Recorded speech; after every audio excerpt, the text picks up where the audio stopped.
Hey, what's up, everybody? Welcome to the NASCAR Xfinity series coil bound setup workshop. That's a mouthful, isn't it?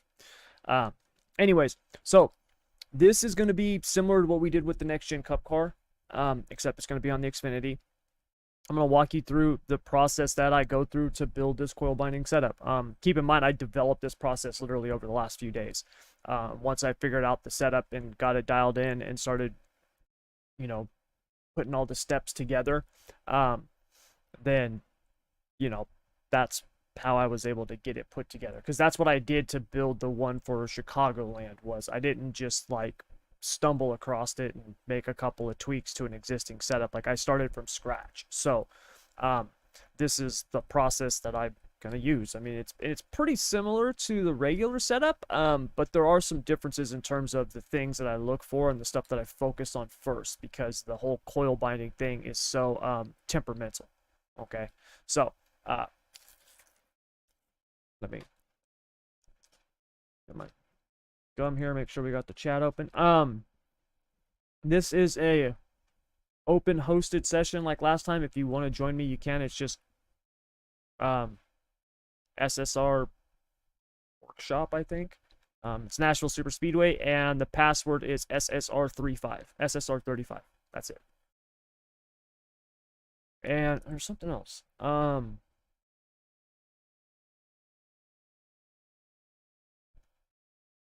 Oh, this live stream will be kept up for everybody here on the YouTube channel. Okay, so it won't be made private just for the Winner Circle members. This one I will keep up for everybody.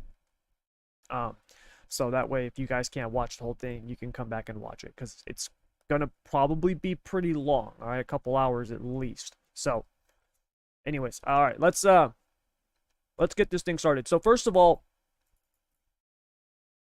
I've got my base setup. So the base setup that I use for coil binding is a little bit different than the base setup that I use for a traditional setup, being that obviously we've got the softer springs in the back.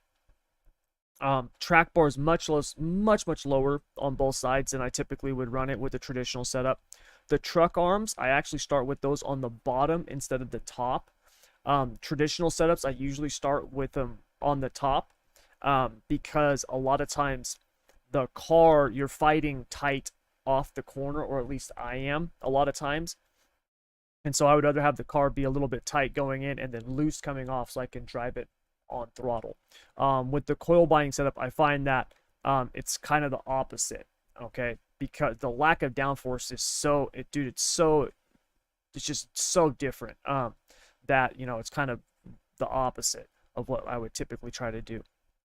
The front springs, I just have a 400 because that's just a starting point that I usually start at. I keep that the same. Shock springs at 7,000 pounds.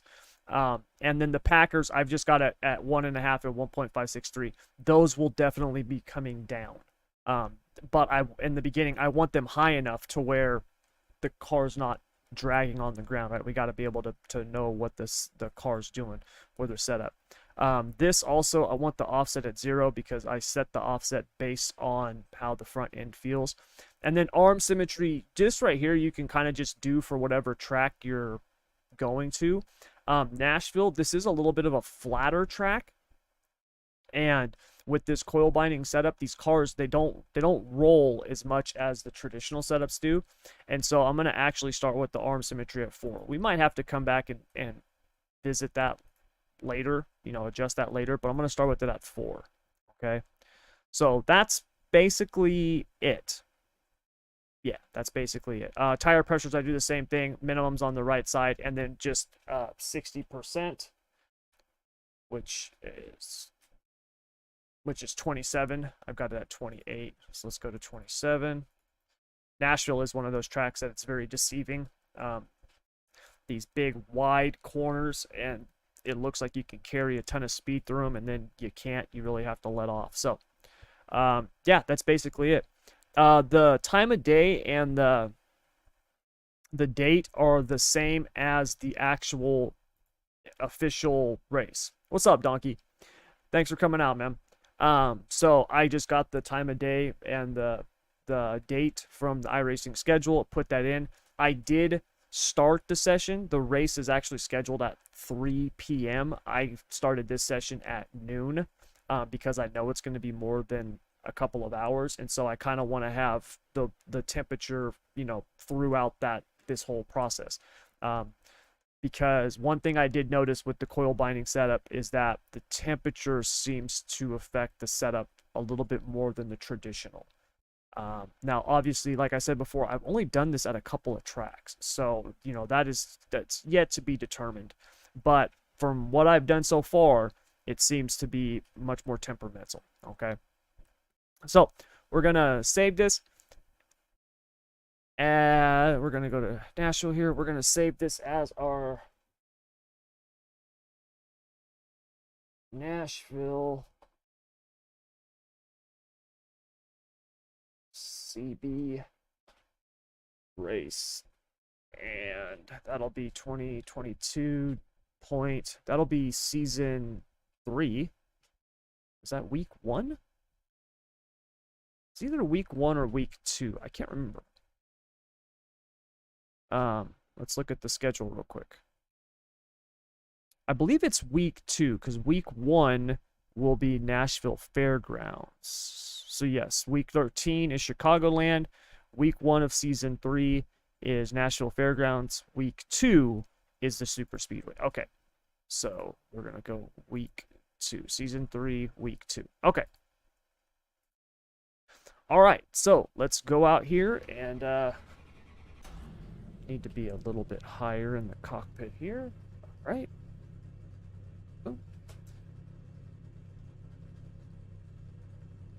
No, I'm setting this up for the official race in a couple of weeks. So the coil binding setups, you can only run them on tracks bigger than a mile.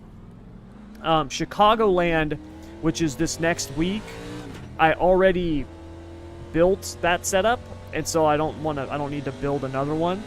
And so the next race after Chicagoland that you can actually run a coil binding setup is this one, Nashville Super Speedway. So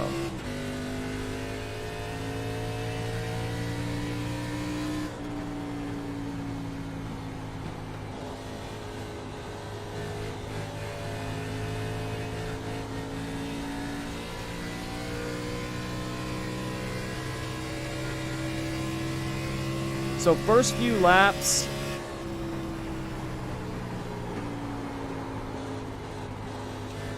I forgot you got to actually use the brake at this track.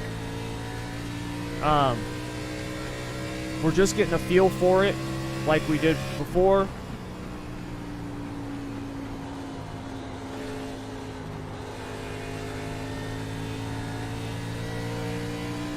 We just want to make sure that we're not bottoming out, all that type of stuff like that. Also, kind of getting the feel for how the car is in terms of our rear springs. The sooner that we can get those rear springs dialed in, then we can do everything else, which is obviously really important. We've got to get those rear springs fixed.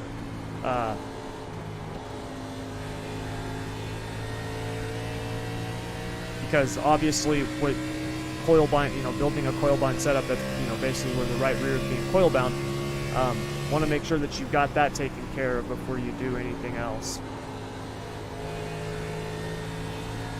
So it's a little tight on entry. I think some of that is how I'm driving the car though.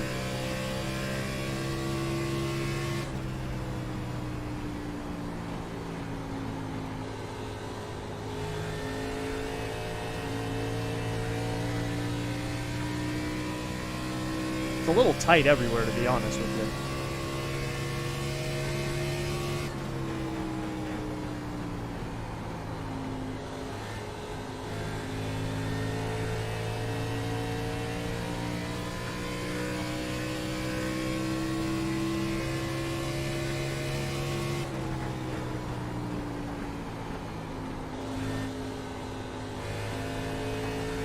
Also, when I hit the throttle, I don't know if you guys can notice that, it's really subtle, but the car is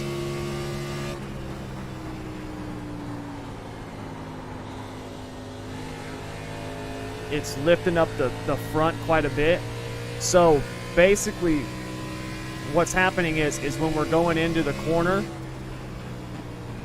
and slowing down, the rear is it's not being coil bound anymore, it's lifting up some, and then as we hit the throttle, then those soft springs, it's dropping down and picking the front up.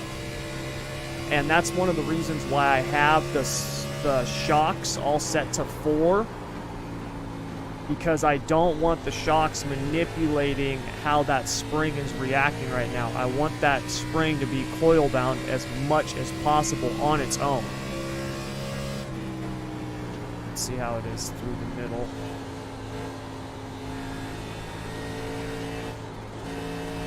So it's definitely, the car's definitely tight. So we're gonna need to loosen it up some.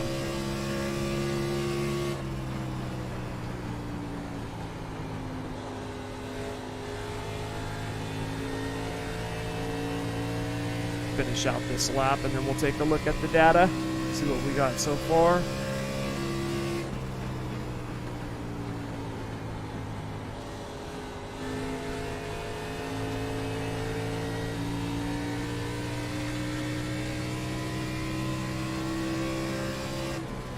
All right. So, freaking foot's itching like crazy. Okay. All right, let's take a look at this. So, tire wear looks good. Looks promising. Keep in mind, I didn't push it. I wasn't pushing it to the max, so we don't quite know exactly if that right front's going to be good like that. But for the most part, that's a good start. Okay, that's pretty much what I want to see is about that spread. We've got basically a 15, what is that, 12, 13 degree spread. Usually if I'm somewhere between like 15 and 20, that's usually what I'm looking for. So we're pretty good there. Data wise, let's bring over the old Motec here.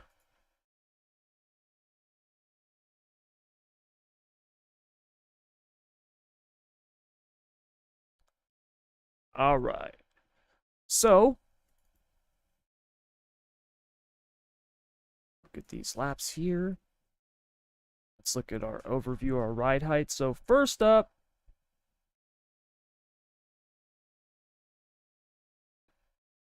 when did they add a dash? What do you mean?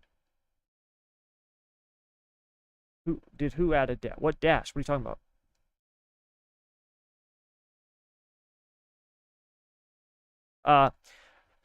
Anyway, so ride heights. The front is definitely a little too high. We can come down some more on that. The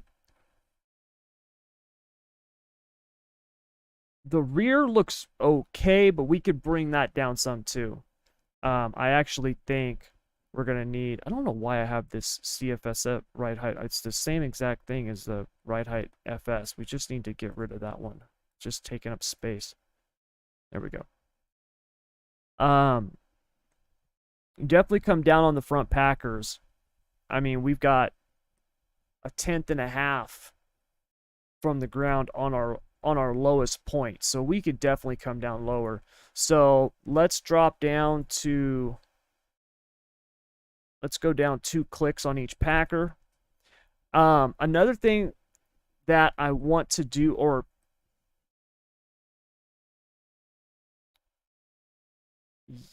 do I want to do that right now? Because Nashville's kind of bumpy, but it's not really bumpy. There's a couple little bumps, but nothing major. I think we'll keep the 400s in it for right now.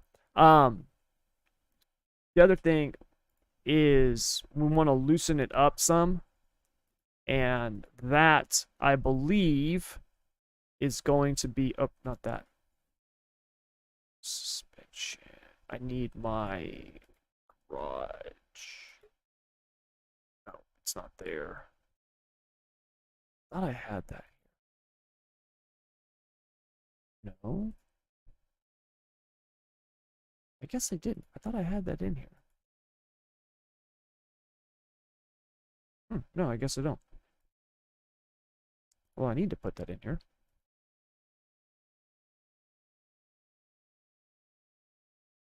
Yeah, I know. Huh. I thought I put that in here. I guess I did. Okay. So what I'm gonna do is to loosen it up some. We're gonna drop the left rear spring some more. The average ride height on the left rear is a little bit higher than the right rear, which I don't want. I want that thing to be leaned over. Obviously, we want it leaned over to the left more. Yes, I could do it with arm symmetry, but I don't think I need to do it with arm symmetry just yet. I think we'll be okay if I go to a softer left rear spring. Also, we're going to raise the track bar up some. So let's go to a 250 on the left rear. And keep in mind, you guys, when you're doing a coil bind setup for this car, you know, a 25-pound spring adjustment is a big deal, right? So like when I'm doing a traditional setup, if I'm running a 700-pound left rear spring and I've got a, let's say, 1,000-pound right rear spring, and it's like, oh man, this thing, I need to loosen it up on exit. I'm going to increase my spring split. I would go up like 100 pounds. Okay, I'd make like a 100-pound adjustment. Okay, depending on how tight it was. Obviously, if it was minor, I would just do like 25 or 50.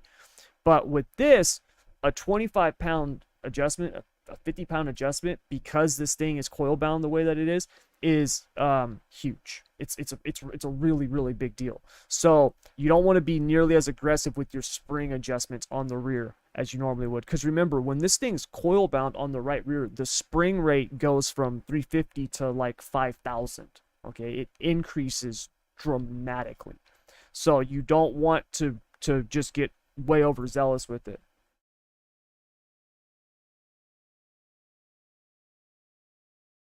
Oh, that's the iRacing's UI. They added that a couple months ago. If you hit D, the letter D on your keyboard, it'll come up. Yeah, that's the iRacing dash. I was wondering what you were talking about. I was like, what dash? We're going to raise both sides of the track bar an inch.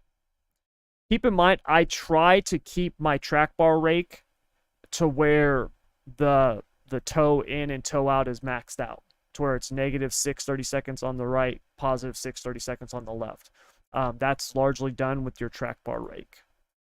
If you see here, if I keep going, now I can't, it won't let me do it. It won't pass tech. Likewise, if I go down like this, it goes to 5 30-seconds.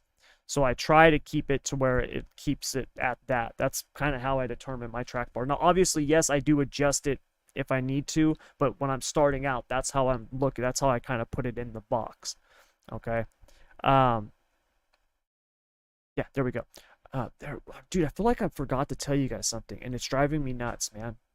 Oh my God. So the travel to coil bind. So I start at 2.75, which means that it's the maximum distance to coil bind. Okay. So if you go only 2 inches, then it means it's only 2 inches to coil bind. If you go 2.75, then it's 2.75 inches to coil bind. It's basically the amount of travel that you have. I start with it at 275. That is something that once we get kind of the springs or everything the way that I want it, I will actually adjust this based on the profile of the car. That's the way that I do it. I have no idea if that's correct or not. That's just the way I do it, and it works for me. So yeah, dude, that was driving me nuts, man, because I knew I was forgetting something. I was going crazy. Okay, so we got the track bar raised. We made our spring adjustment, and that should be. Oh, we dropped our front packers. Okay, so that should be good to go. I do want to actually put some negative preload into this right now, because I know I'm going to end up running it, and negative preload helps prevent the car from rolling over as much.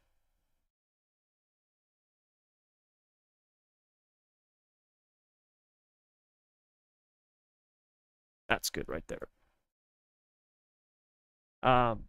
You'll notice, though, we increased our crossweight, which is fine because the coil bind setups, I find they like more crossweight. All right. Oh, so let's save this as -1. Okay. Back out to test.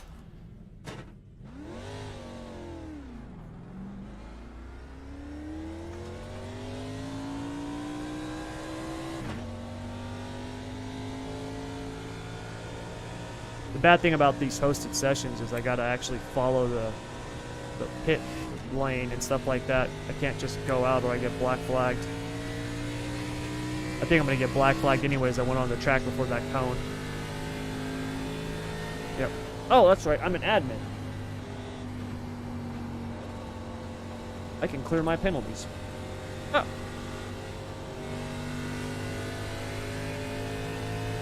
There we go.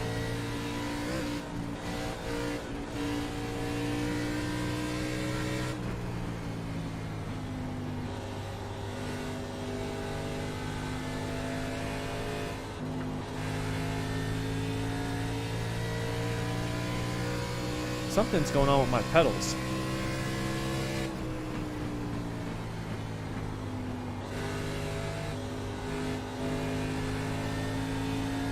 It's showing that my brake is on right now. My brake's not on. I don't have my foot on my brake or my clutch.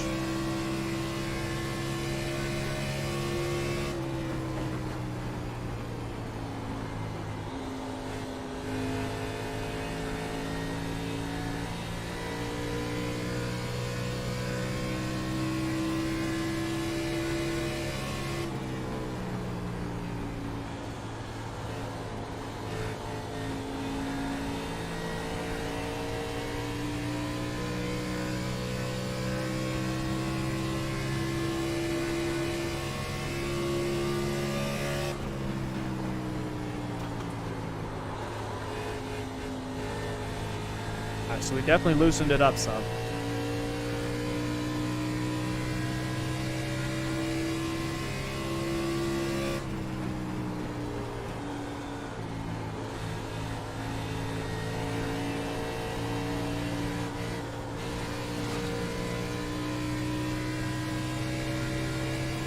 So now the car feels like what it's doing is that it's sliding.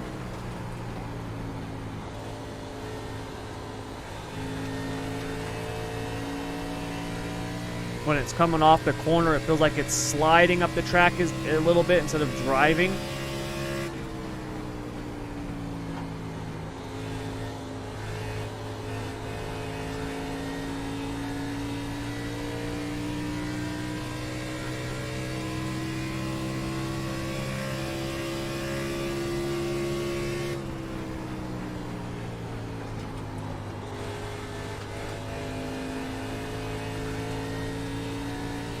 Looks like I'm gonna have to work on my pedals today.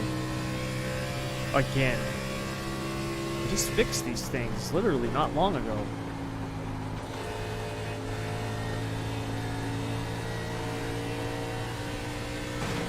Oops. Well, I've got damage turned off, so it's okay. Up there it went away. Now it's doing it again.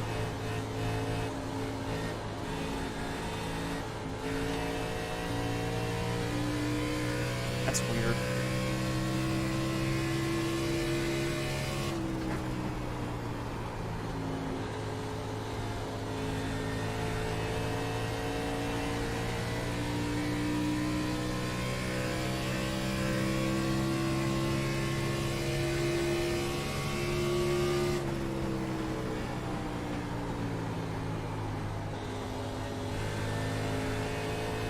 Okay, so after a few laps, the car feels much better. It doesn't feel like it's sliding as much. Once we get some heat in the tires, it definitely feels much, much better.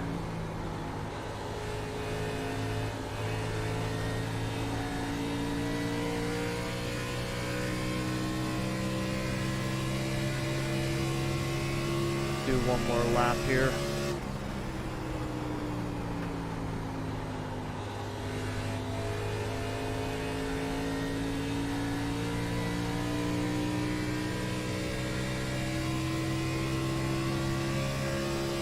Okay, so now that we have the car handling decent, all right, you don't need it to handle perfect. You need it to handle just decent enough to where you can go out and carry decent speed on the track.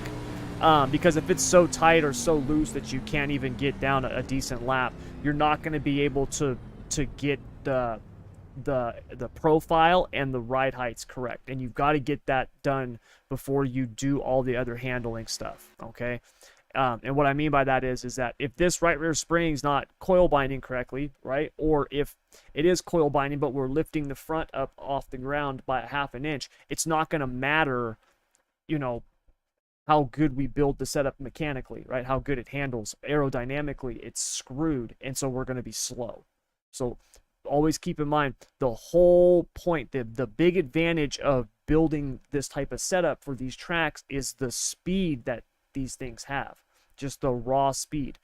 Like I said, at Chicagoland, it was like 1.5 to 2 miles per hour faster in top speed. It was a full mile per hour faster on average around the track.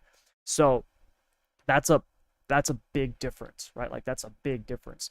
That adds up a lot. So we got to make sure that the aero is correct before we do anything else. So getting the car to where it just handles decent, right? Because right now I'm not trying to get this thing to where it's like, okay, we're good to go. I just need it to handle decent so I can be on and off the throttle, get it through the corners, and make sure that we're good aerodynamically, okay? So right now we are good, okay? The car feels good enough to where I was able to get it into the corner, get on the throttle.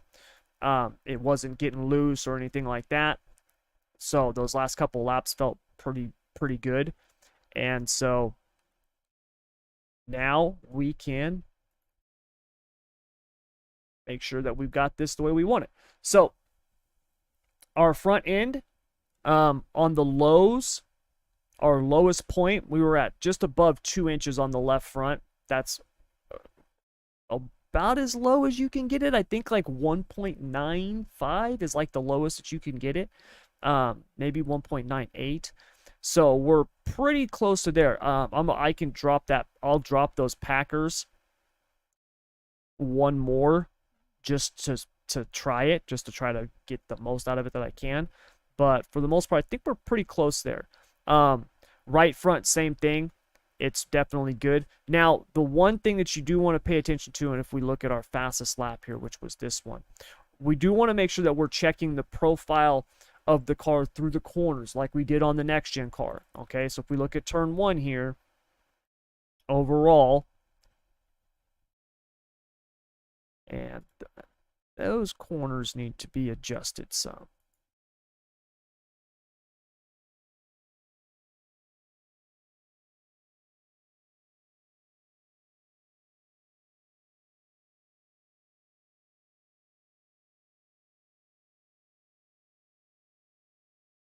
There we go. Going through the corners, we're not bottoming out. The front splitter could actually come down even a little bit more, which is good. And the rear, now here's the thing, the rear, we've got a little too much roll in the car. Yeah, it's rolling to the right just a little too much. So I think we're going to need to put that arm symmetry at 5.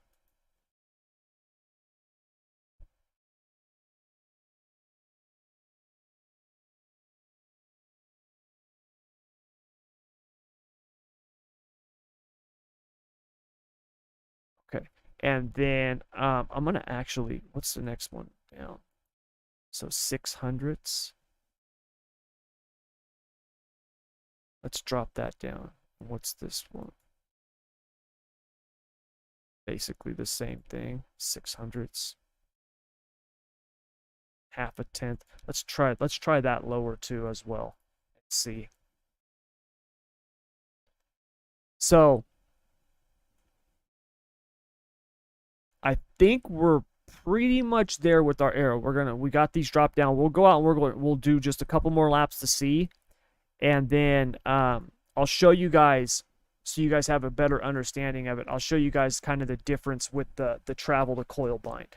I'll show you guys exactly what that does to the car. But let's get a baseline of it like this.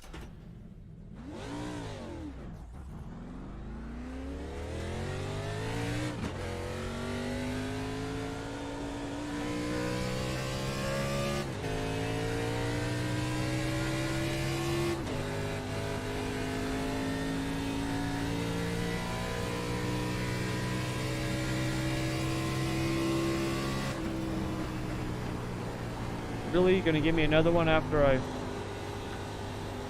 just cleared it. Okay.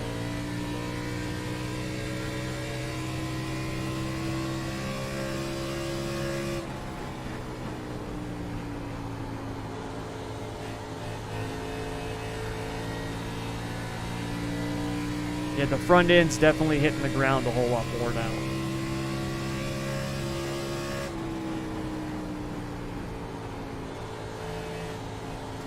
But look at how much faster we are.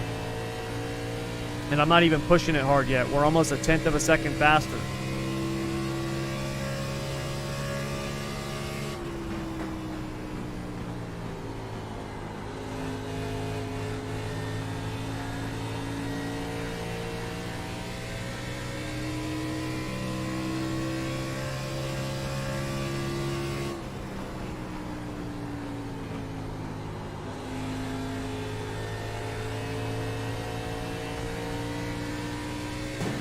Whoops.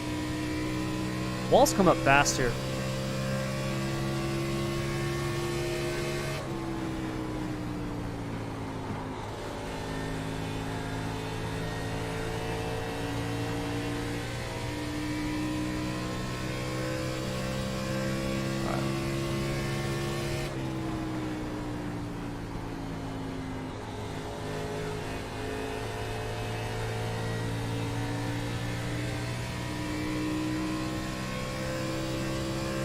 We're going to run one more lap here, kind of through the middle groove.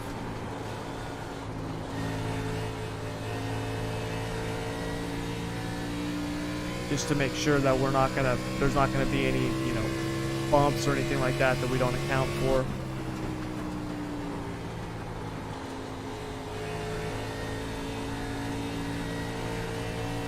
There's some bumps, but the splitter didn't seem to bother it too much. I definitely think I can fix it with get it the rest of the top's bumpy. Yeah, that was bad. We definitely bottomed out there.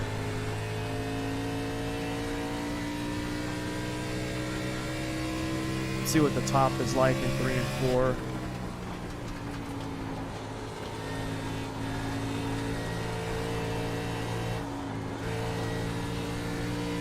Yeah, it's bumpy there too. Not as bad as 1 and 2. 1 and 2, that was bad. Let's try that again.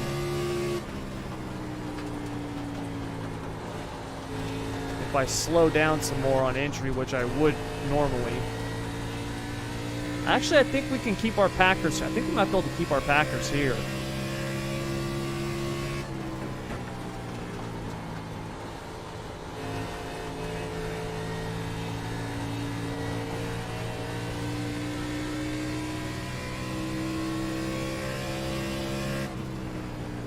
Yeah, I think we might be able to keep our Packers where they're at.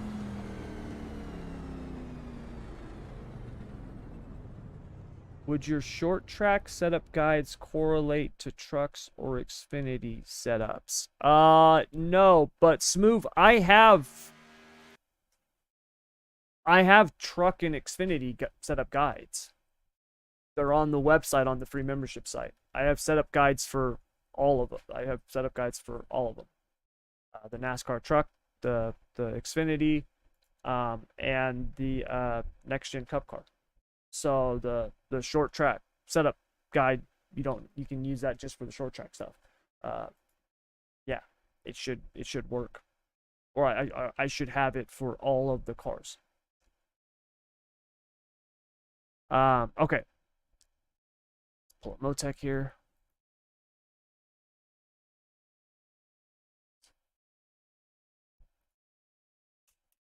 All right, so we know that we bottomed out when we were running up around the top. Not too bad. I want to see my fastest lap, though, first. Let's look at this. So fastest lap, we're good. I mean, we still don't even bottom out. We're 0.05 off the ground. So, I mean, we're a 1/2 of an inch, right? So we're just right above it. But now my profile looks much better. So notice, if you look at the run before in white here, and you can see that the run before, the profile overall, not too bad. When we go through the corner, though, now we're basically even on the front and even on the rear, where before we were a tenth of an inch higher on the left side than the right side, which is a little too much tilt. I don't want to have that much tilt. Okay, so yeah, I think we're good. So what we're going to do next, just so you guys can see,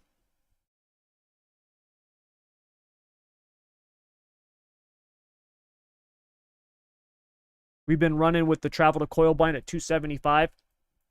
I'm going to put it at 2 inches. And you can see it doesn't change anything in terms of static adjustments or anything like that. It doesn't affect anything on the car. Okay, it's just dynamic. All right, so let's see how this reacts.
So it's definitely notice how we're bottoming out on the front end a whole lot more now? We weren't doing that before. But now, the exact same line that we were running before, and we weren't bottoming out, now we're bottoming out. The front splitter's hitting the ground and it's upsetting the car. The reason why is because we've only got that 2 inches instead of 2 3/4 inches. So always remember, the further that you pull down the right rear, all right, or the rear end in general, the more you're going to lift up the nose. Remember, these things are connected, right? It's like a teeter-totter, okay? So now we're only going down 2 inches instead of 2 3/4. So we're not pulling up that front end as much dynamically. And it's causing us to bottom out a whole lot more.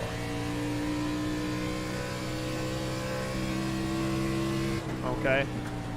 So that's really the difference, okay? Now, the thing is still coil bound, right? And it's still going to be a lot lower than a traditional setup. But the 2 inches of travel, you would do that for, I'm trying to think of a good example. So you would want to do that for maybe a track that is, let's say, like Dover, for example, right? Dover, you might want to use less travel because it's so high banked. And it's so fast because it is a mile. You should be able to do this at it because it's 1 mile and bigger. That the way that the car would lean over if you had it at 2 3/4, it would probably lean too much. So you would not want it to lean that much. Now, to be honest with you, I don't think I would build a coil binding setup at Dover because I use a lot of spring split there and stuff like that. But I'm just as an example, okay?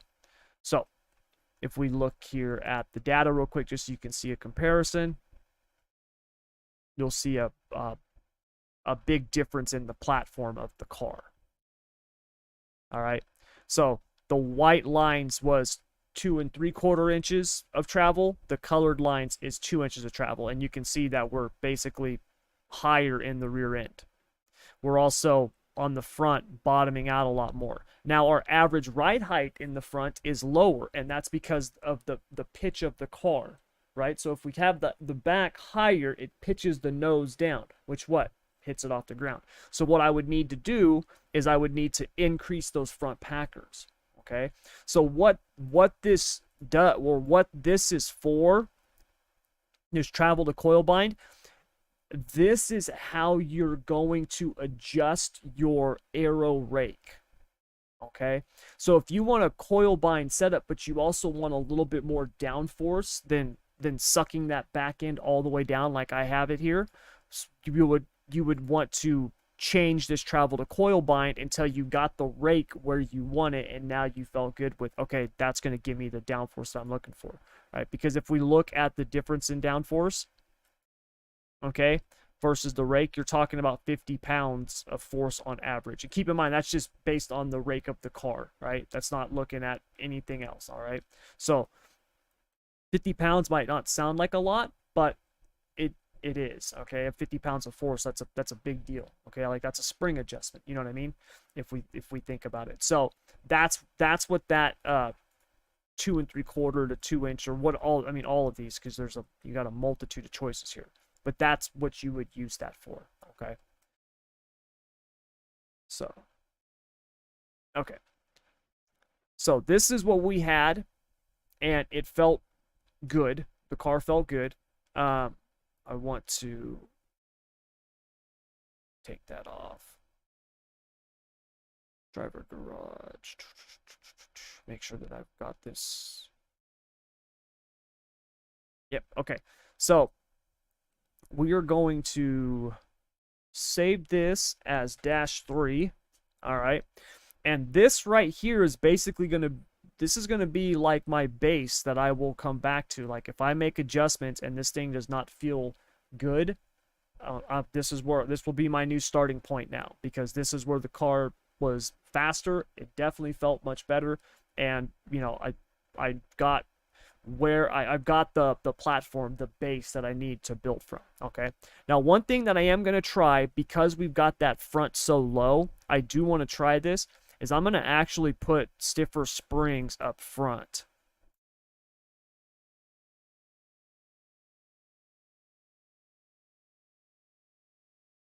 Okay. I'm going to go with 500-pound corner springs.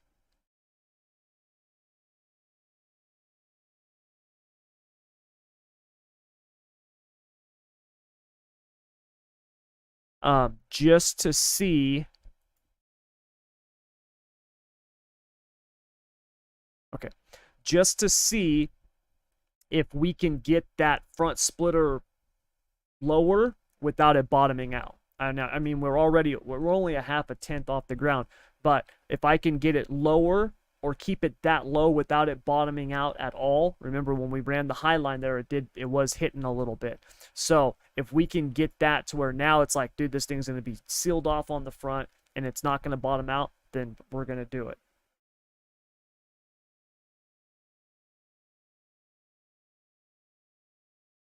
Oh, no, Smooth. They'll work for anything. Those guys will work for anything. Yeah. Mm-hmm. It's just the uh the main thing that you would want to do is, and I'll show you this real quick since we're talking about it. Oops, what am I doing over here?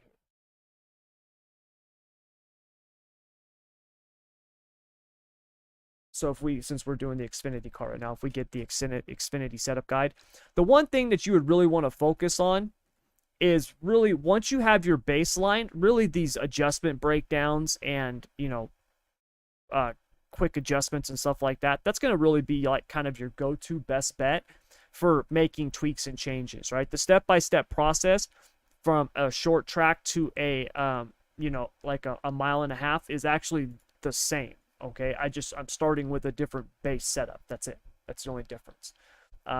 You know, like the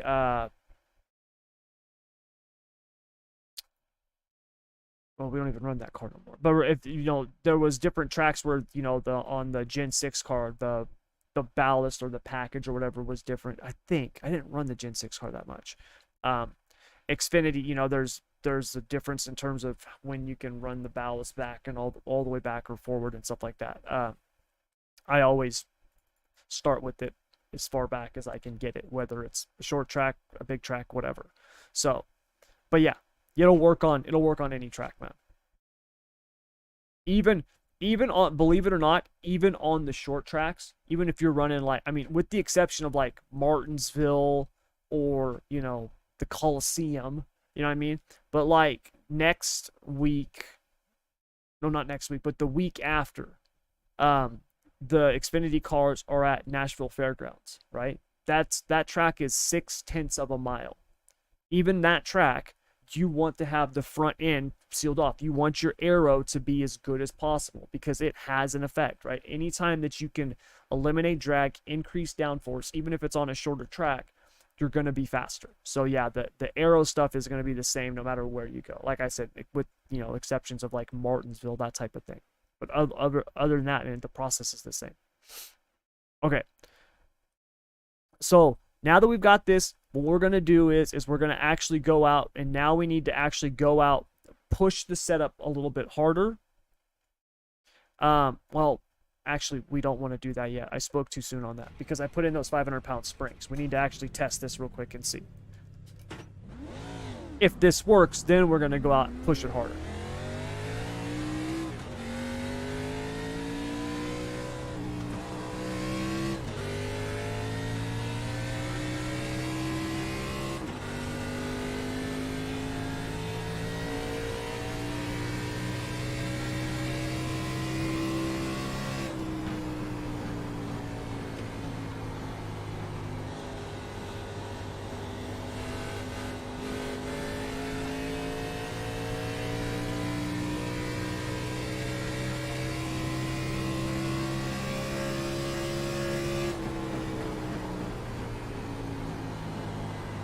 Honestly, Devin, I don't remember.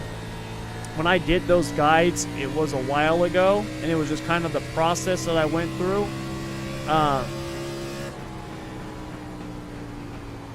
I think those guides, I think it was starting from a baseline, if I'm remembering correctly. There was a video that I did with each of them. And I think I actually covered my baseline. I think I covered my baselines, if I'm remembering correctly.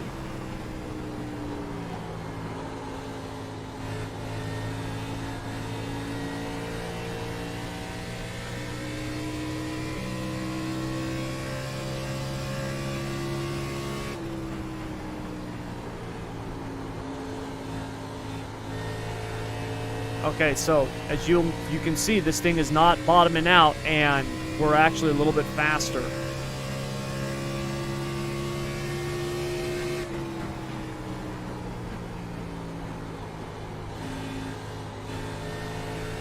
I gotta tell you, I just like the way this feels with the 500s up there. I think it feels better.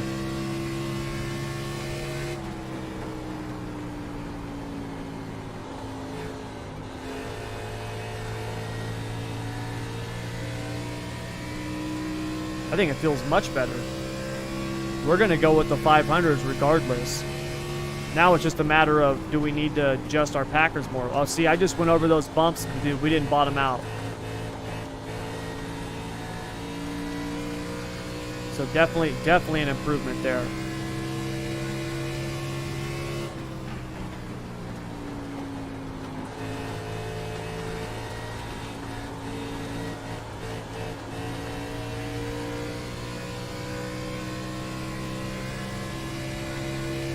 Yeah, definitely an improvement. So let's check our ride heights one more time. I do think I want to actually, I do want to raise this up a little bit more because it feels like it needs to be a little bit higher. Let's check the ride heights real quick. That felt much better with those 500s. Much better. I'd never really ran 500s before until I started doing this coil binding stuff. That's a thing of beauty. We're averaging below 1 inch, which is what I always want to see. Our low is literally as low as you can go without bottoming out. We look at all the laps here. We get to 0. We don't actually go into the negative, so that's good. And that was the first lap on cold tires. So after that, even when we ran on the high line, we didn't bottom out. So yeah, we're good. Profile is good. Rear end's getting sucked down the way that I want it. Yeah, we're good, man. Okay, so yeah, this is our new base now right here. This is our new base. So we're gonna save that. Boom. All right. So we raise up that track bar a little bit. So what I'm gonna do now is now we're gonna go out. Track's getting a little bit hotter. Now we're gonna go out and now we're going to run the crap out of it. Okay. What is going on with my pedals? That's driving me nuts. Is that happening in here? Yeah, it is.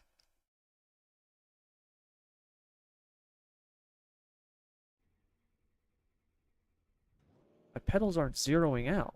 That's weird.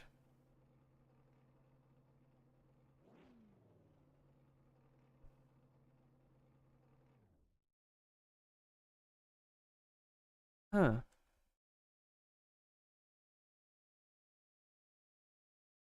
What's going on? Oh, it's my cable.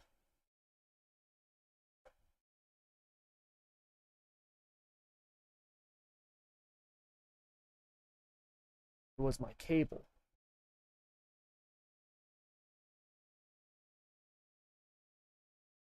Okay, the cable was a little bit loose.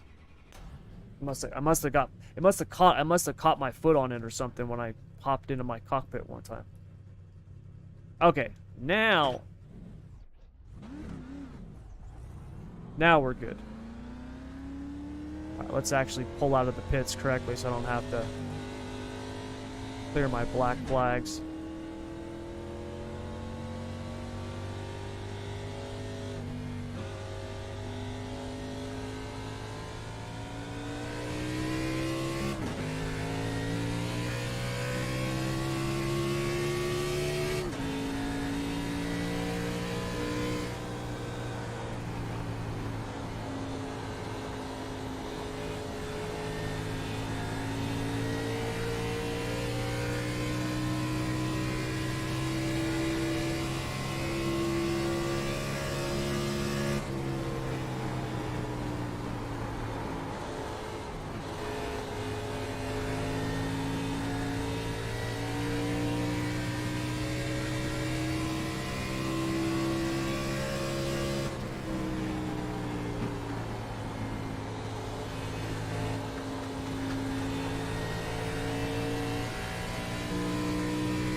All right, so we're gonna do just like 20 laps.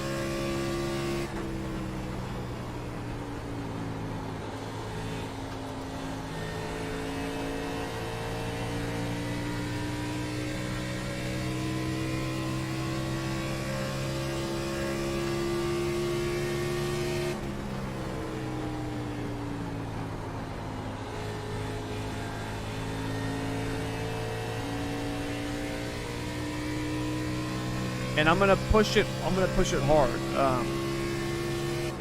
Because now it's time to start seeing how the balance of the car is, what we're gonna do to the tire wear, all that stuff like that.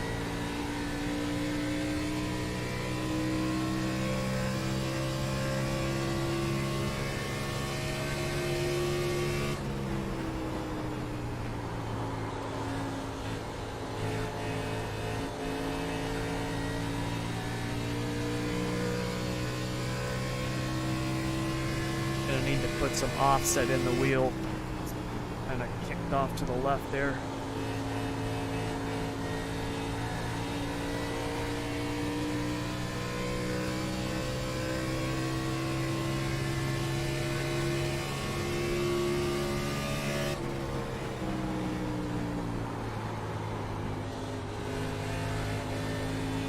So those bumps right there getting into turn one, although we're not bottoming out,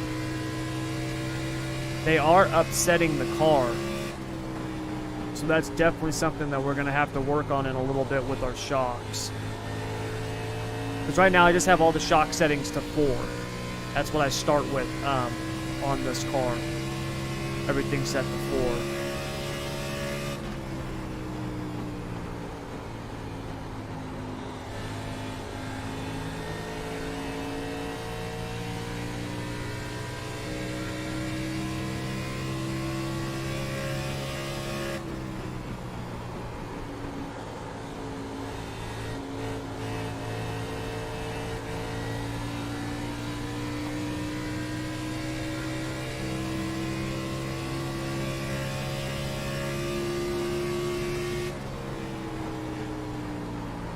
Yeah, see, I think it's bouncing really bad through there.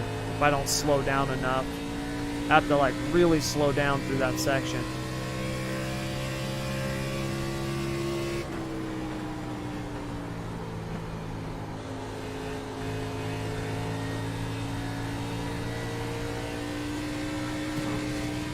Yeah, so we're gonna have to definitely tune our shocks. Now I gotta get everything else set first before I tune my shocks.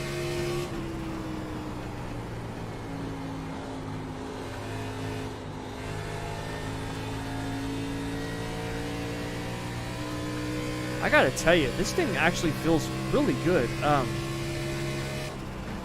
might have like struck gold with this setup.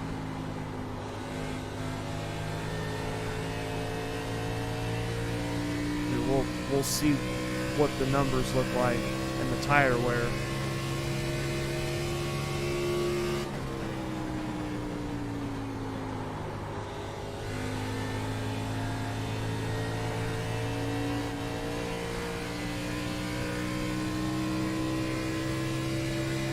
Try the high line.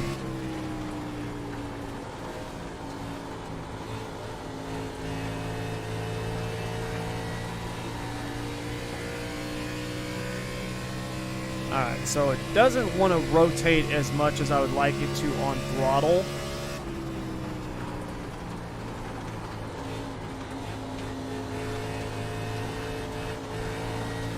It's kind of plowing a little bit. Now that is something. So when you get to this point, this type of stuff, you want to start thinking about, right? Like I just said, this car, it's not rotating as much as I would like it to on throttle.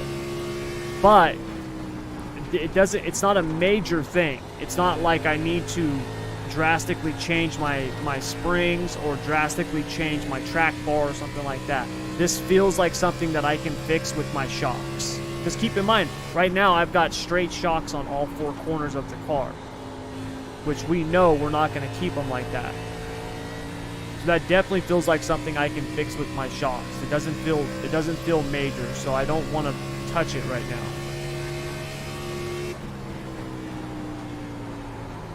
Because anytime you're doing these runs like this and you're building the setups, it's very easy to get lost in what's wrong with the car, right? So you can spend a lot of time trying to fix a problem where you're like, man, the thing's not rotating the way I want it to, or it doesn't roll the apex the way I want it, or it's not quick enough on entry, or it doesn't do this. But at the same time, ask yourself, well, what's good about it right now, right? Yes, this is wrong, but is there anything good about the setup? Don't sacrifice good or really good in search of perfection, okay? Because you can spend a lot of time trying to build a perfect setup and never get there. And I've learned this lesson the hard way. There's been times, I remember I did a setup once for, what was it? It must have been the truck. It was the trucks at Atlanta. I had built this setup and I was running lap times and stuff, and when I look back at the lap times from like the previous year, right, like a couple seasons before, I was like a full second off the pace. And I was like, dude, God, how am I this slow, you know? And I spent like the whole day working on that setup and trying to make it better and trying to make it better. And it got so bad where I was just making it like I was making it worse. And finally I went back to what I originally had, well, not originally had, but what I had when I was running it, and I was like a second off the pace. I was like, I'm just gonna make a couple little tweaks with this, and I'm gonna go with this. And that setup was amazing. You know what I mean? Like, I should have won the Road to Pro race with it. The official races I had done with it, I did really, really well. There was a couple of insiders who had won with it, and our lap times were right in line with everybody else. And it's because obviously weather, track state, back then they had a different tire on the truck. You know, like, I didn't even think of that stuff. All I was trying to do was chase the time.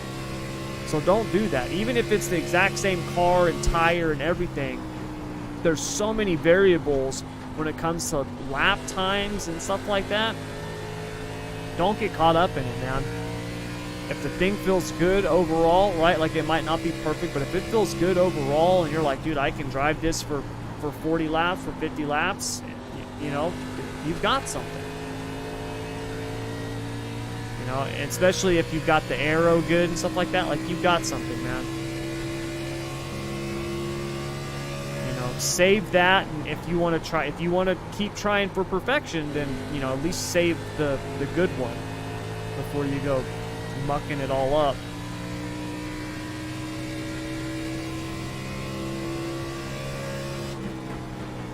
I don't know how many laps I've done, but I feel like we've done close to 20.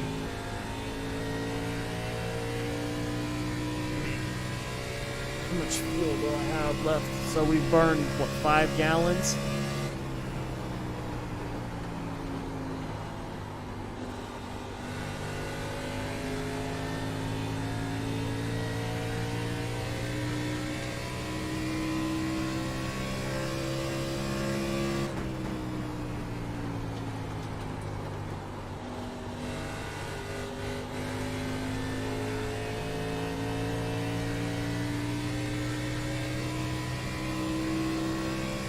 Burn at 0.3 a lap.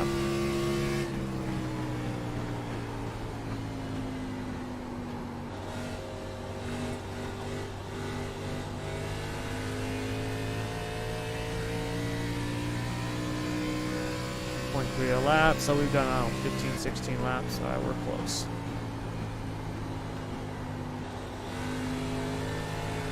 We'll do one more lap after this and then see what we got.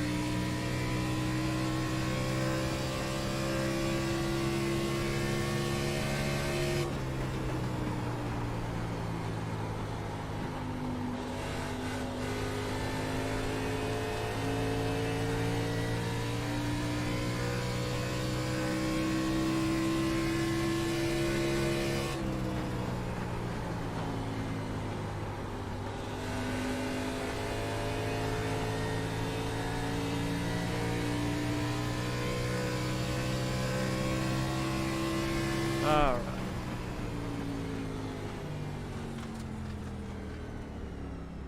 Take a look at this.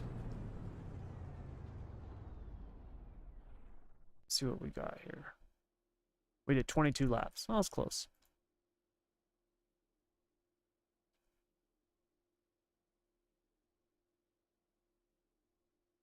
If I wanted to start learning Motec, what would the best beginner car be? There is no best beginner car for Motec, Devin.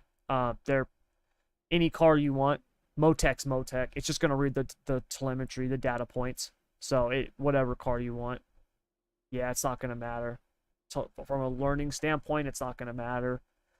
Just whatever you enjoy, whatever car you want to run the most, then do that. Right? Like, if you're gonna do like asphalt oval, like NASCAR stuff, then if you want to learn Motec, then do it with the NASCAR stuff, right? You don't want to spend a bunch of time working on Motec and you're doing it on, you know, rally cars and you're not even gonna run those. You know what I mean? Like, you don't want to do something like that,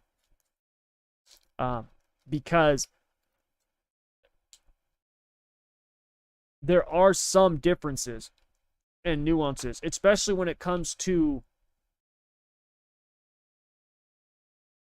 building the custom stuff, right? Like that's where it gets into like the nitty gritty, like what type of car you're using and stuff like that.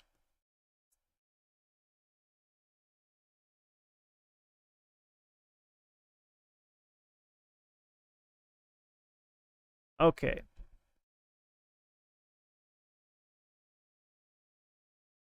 So we did have a bottom out there. What was that, lap 10?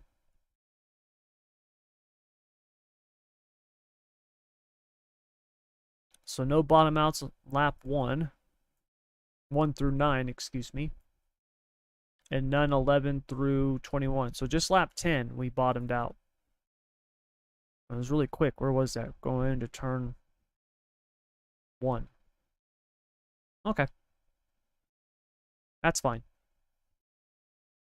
All right. Now, let's take a look at the tire wear. Okay, so tire wear, right front, our temperature spread is good. It's almost too good. I could actually probably put some more camber into that, because that middle is going to actually not, it's not going to wear as much as the outside and inside. Probably do a slight air pressure adjustment, because we do have the same thing here on the right rear. So we could go up a pound on those. I'm also going to actually add just a little bit more negative camber to the right front. I can't increase the rear cambers anymore. They're maxed out, which I always try to run them at. So, well, that's good. The other tires, left rear looks great. Left front, whatever. I max out the camber on it. It's going to be what it is.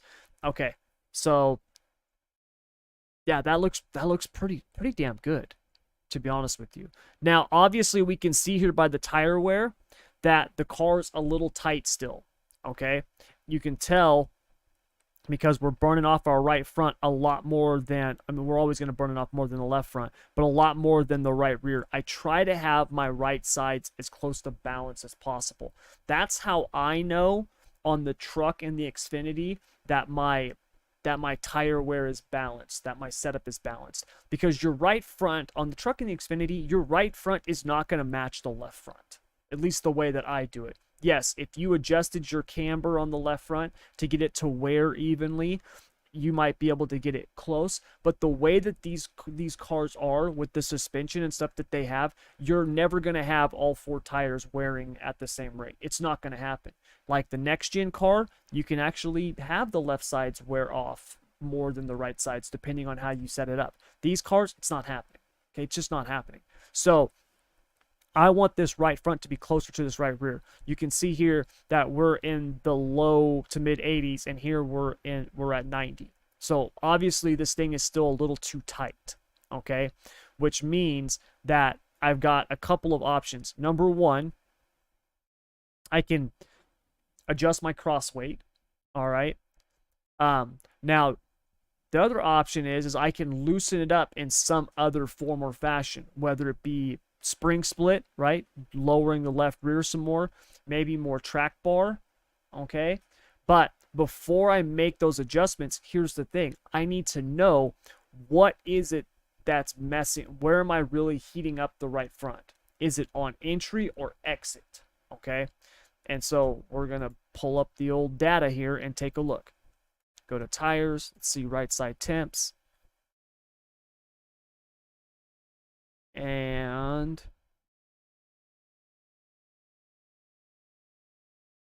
it looks like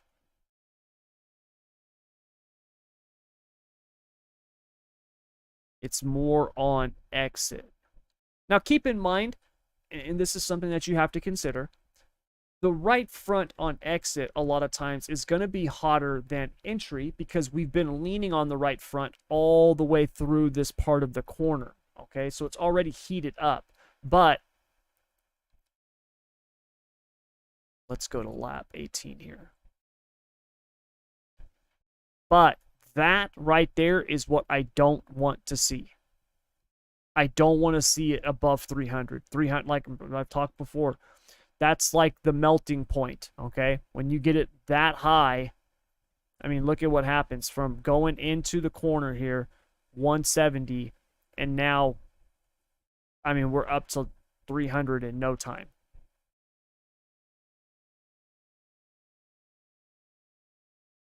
Let's look at the next lap. Now, our temperatures are pretty freaking even as we go through the corner. You can see that center on the right front is more. On the rear, it's lower, so that air pressure adjustment will hopefully help that some. So yeah, so I think we're gonna need to actually fix the exit. So we can do that a couple of ways. I don't think I could fix all of that with the shocks. I know one thing, I do want to have a little bit more caster split on the front end, which will help the car just dive a little bit more. I do also want to adjust this cross weight. Okay, so we're gonna go up, down, up, down, up, up, up, down.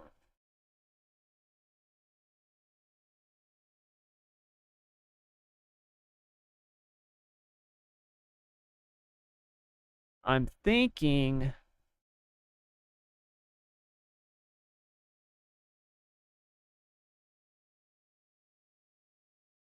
one and a half percent. I think that's going to be pretty good right there. Actually, let's adjust like that. There we go. And where's the okay? So and then let's do that. Oh, are you kidding me?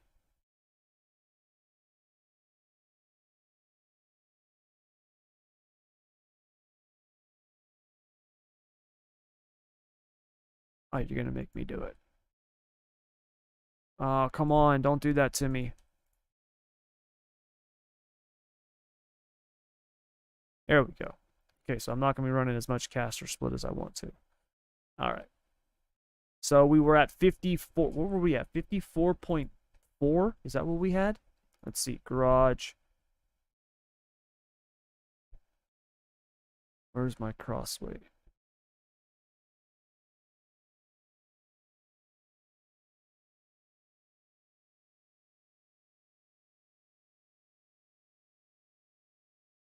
Crossway. Yeah, we were at 54.2. Okay, and now we're at 53. Okay, so that's good. I also want to add some steering offset because that wheel's cocked off to the left side. Okay, so now we're going to save this at 4. Another thing I am going to do is I actually want to... Hey, what's up, Shockeye? What's up, Wayne?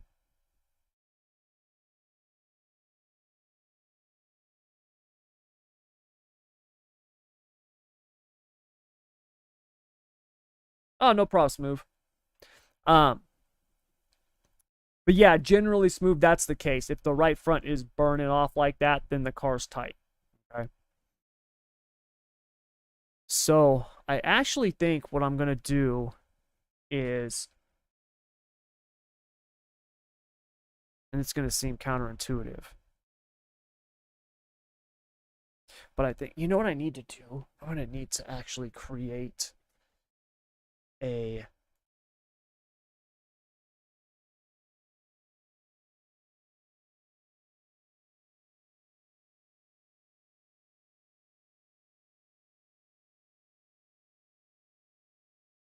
.64.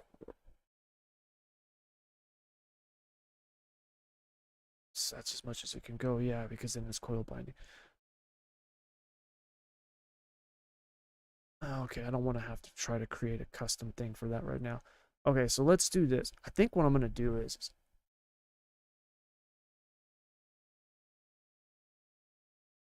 I'm going to soften the hell out of this.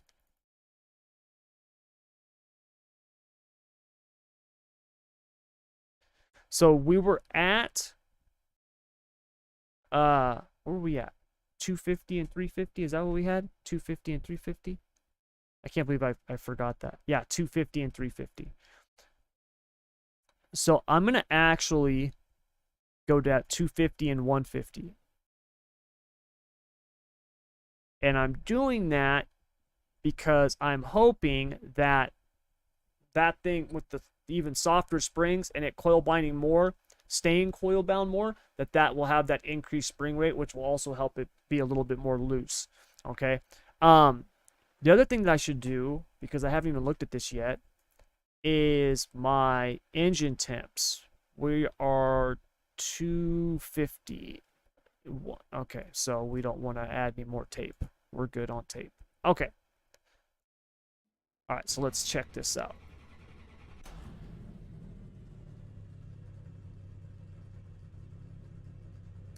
Not loving the LA area, but I don't reload till tomorrow. LA sucks, man. LA sucks. There's nothing about it that you could tell me to change my mind that's like, oh no, it's great. No, it's not. It sucks there, man. LA sucks, dude. When you're in LA, everything feels Hollywood.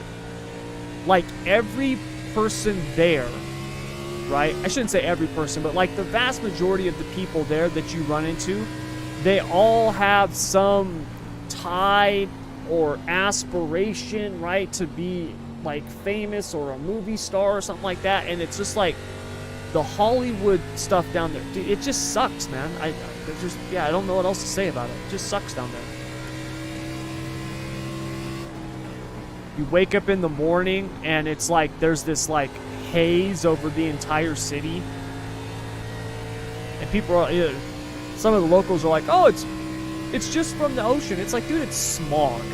Like it's smog that isn't from the ocean, because you don't see it out over the water. It's just over the city here. Like, what are we doing?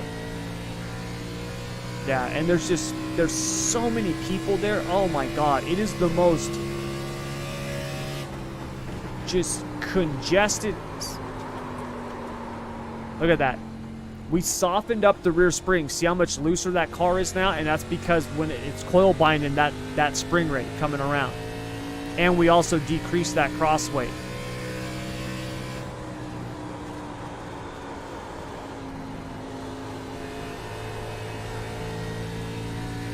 We might have actually gone a little too far, but that's okay.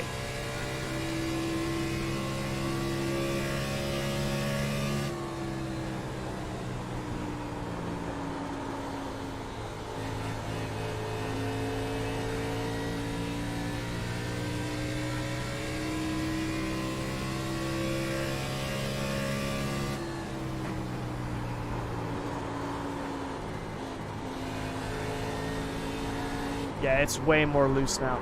Okay, I'm going to actually keep those springs the way that we had them.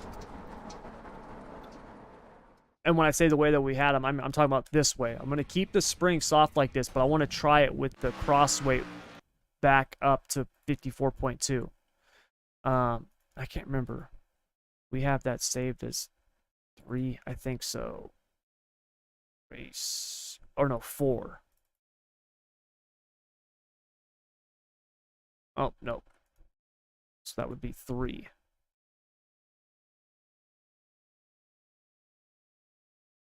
54.2.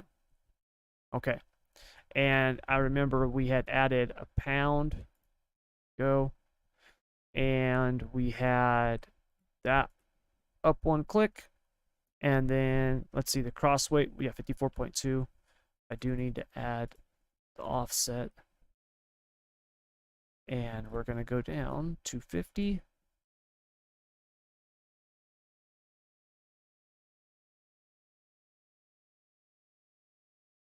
Let's actually go 175. Oh, I'm going up and I need to be going down. Notice, did you see that? Softer springs are not always shorter. right? Sometimes you'll put a softer spring in and it's actually longer. Sometimes you'll put a softer spring in and it'll be shorter. Sometimes you put a stiffer spring in and it's shorter. It just depends.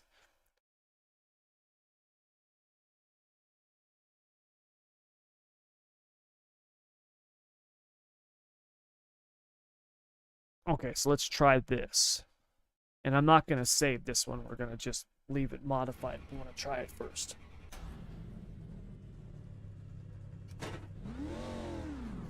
I load in Palm Springs, so it's not... Palm Springs isn't that bad. In Compton, oh.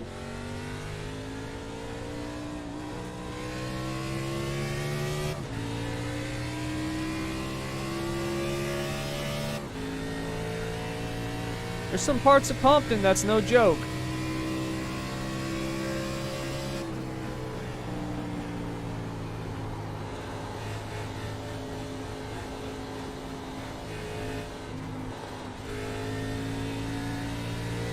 Okay.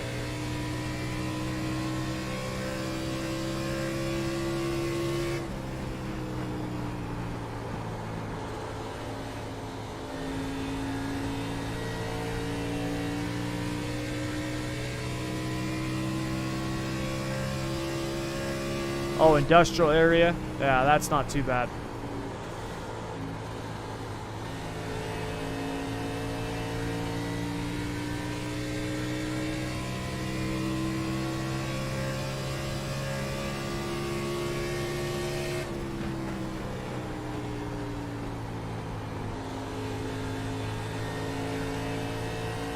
Yeah, with these softer springs, this thing is staying, basically this rear end is staying coil bound the whole time.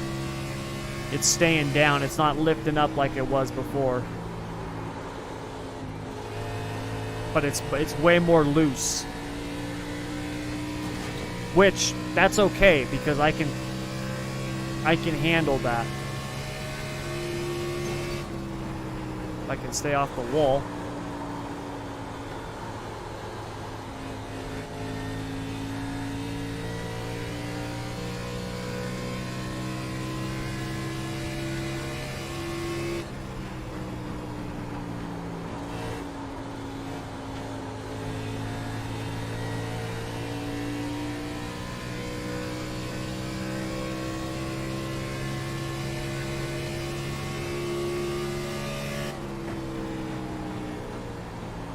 So I'm thinking what I'm going to need to do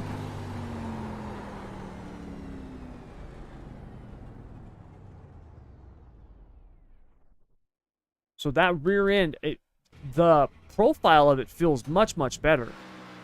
But I think we're going to need to go a little bit stiffer on the left rear spring. I think that's too soft. So we were at, let's go 250 and 250 on the back.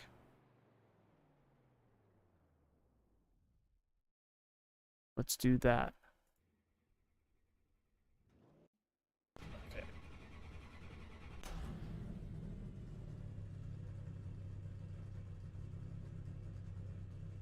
I'm at Ralph's, aka Kroger. I got protested in the SK mods at Irwindale. Really? For what? Some of the stuff that people protest for is it boggles my mind, dude. One thing that I've noticed,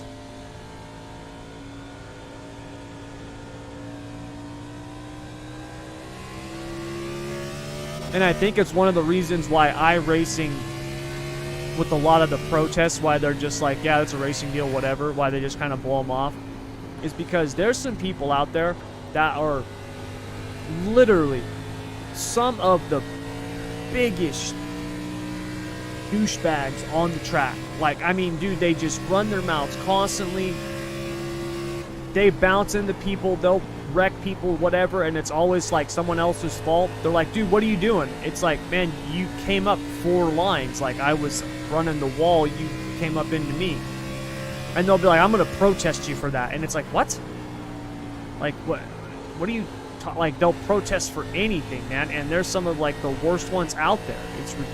It's ridiculous. So to me, if you're gonna protest somebody, it better be bad.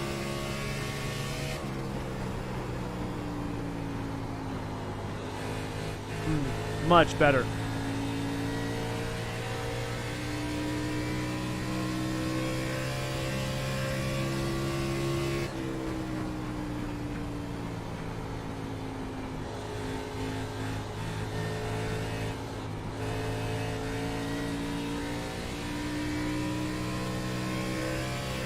Guy complained I didn't give him room. Run the top through 1 and 2, and he cut down, ran up into me, spun out, and took me out in the process. So this is a guy with an A license in a D class race, and see that type of stuff. First of all, when you're running Irwindale, although it's a really wide track, it's only like one groove. It's a one groove track. If you try to run low, it's so hard to pass and stuff there, man. And you guys remember that sprint car race that I did, the asphalt sprint car race like a couple weeks ago? Dude, the guy behind me was way faster than me. You know what I mean? Like, he just couldn't get around me because it's like one groove. You know what I mean? So that track, it's a tough track. And to be an A-class driver in a D-class race, right? And then protest for something like that, like, that's ridiculous, man. You don't protest for that type of stuff. Like, dude, that's just stupid.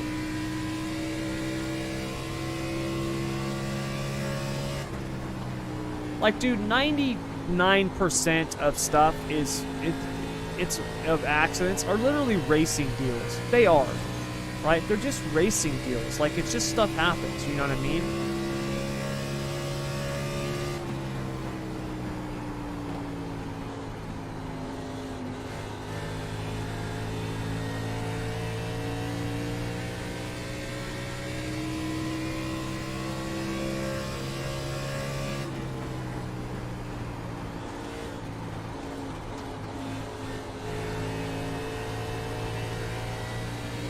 Alright, so this thing definitely feels better.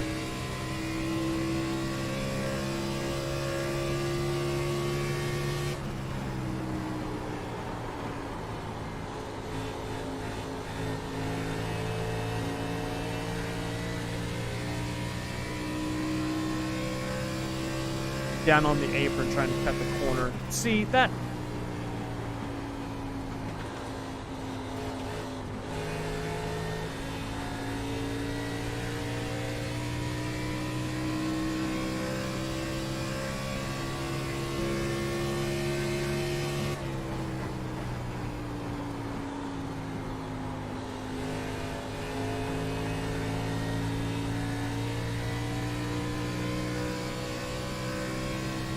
You see, that's the type of stuff, man, that will ruin sim racing for people.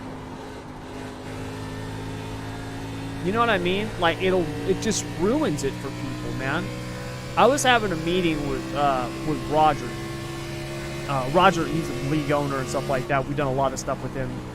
He's owner of DSRL and DRN, Dirt Racing Network. And me and him were talking.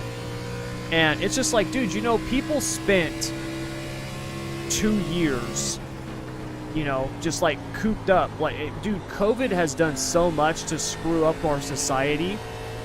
And a lot of that was the lockdowns. Like, dude, we can sit and argue all day long and debate about whether or not we should have been locked down, how bad COVID was, whatever. That's a different topic for another day.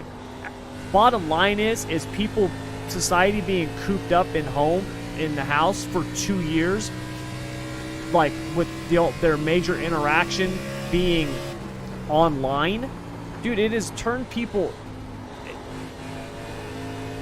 just, I don't know, man, it's like society forgot how to communicate with people, man. It's ridiculous.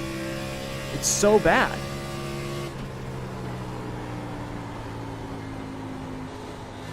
Like, dude, I am 5'7" with my shoes on a good day. I'm 160 pounds, right? Like, I am not imposing. I'm not some badass or anything like that. Yet, 95% of the stuff that has been said to me in the voice chats, in terms of like negative stuff, people saying, talking crap, threats, stuff like that, if we were face to face in the pits in real life, they would never say that stuff. Never. They'd never say that stuff. Right? But for some reason now, it's like online interaction, dude. It's gotten so much worse, man.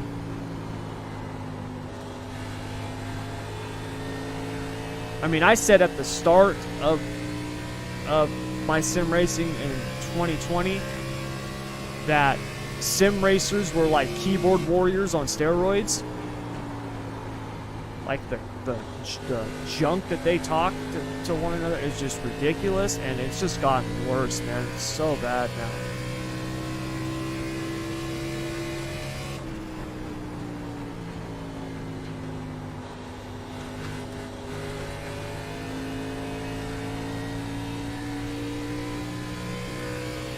Yeah, voice on iRacing is horrible.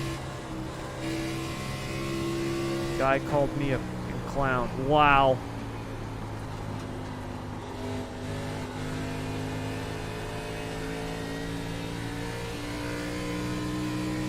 No problem, Wayne.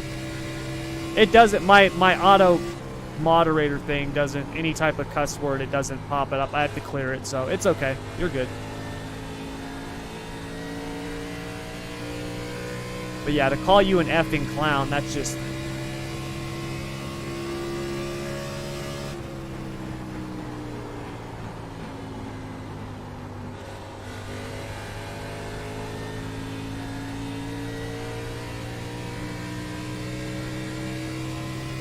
Alright, so this right rear spring feels better.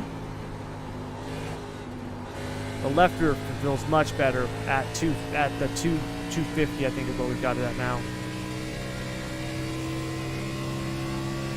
So I think what I'm gonna do is, I think we're gonna go to 275 on the right rear. I think I'm gonna run that. I think I need a little bit more right rear spring. But other than that, this thing feels pretty good, man. I think we're ready. I think we're honestly ready to start tuning the shocks.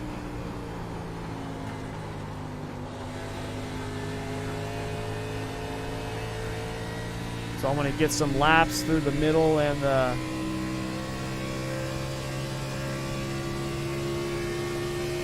middle and the top.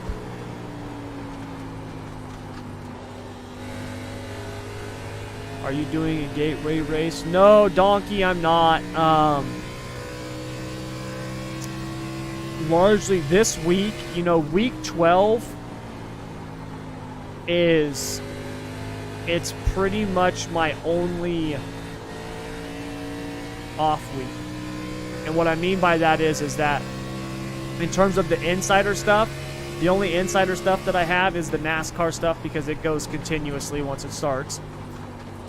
But none of the other insider stuff has to be done. And so Gateway is not a track that I'm not a real big, it's unique, but I'm just not a huge fan of it, at least in the cup cars. I didn't really like it. Same thing in the trucks. I just not really liking it. And so this week I've been doing, other than this, you know, this coil bind stuff that I was testing and now doing this. Other than this, I've been doing a lot of other testing. Every week 12 and week 13, I have a list of things that I want to test. And it can range from like this, you know, testing the coil binding setup on the Xfinity car to testing a, you know, I've been doing a lot of GT3 testing with the GT3 cars. I've also been testing the Mercedes F1 car, the Formula 1 car, the Formula 3.5 car, the Indy 2000 car. You know, I've been testing those. I've been testing the Dallara 18, you know, so I've been doing a lot of that type of testing. Not just like setup stuff, but just driving, right? Just getting better in those cars. I want to start doing a lot more circuit and road racing and stuff like that now that we've got, you know, a man shock eye here coming on for the short track stuff this next season, it's going to give me a little bit more time to do that type of stuff. So I've been doing that, and then also working on free setups for the NASCAR stuff, for the truck, the Xfinity, and the Cup car, so we can get more free setups out there for people. Because I do believe that's one of the biggest things that has helped the dirt side for us, is us having all of the free setups for all of the dirt cars. And I don't have that on the asphalt side yet, because it just takes so much time to build an insider setup to then turn around and then, okay, now I'm going to build a free setup. It just takes so much time. So now that I'm going to have more time, and this week I'm doing a lot of the testing and stuff like that, I'll be able to get that done. But yeah, that's why I haven't done Gateway. It's just, I'm not a huge fan of the track, and I got a bunch of stuff that I wanted to test, and so I was like, I'm just not going to do Gateway this week.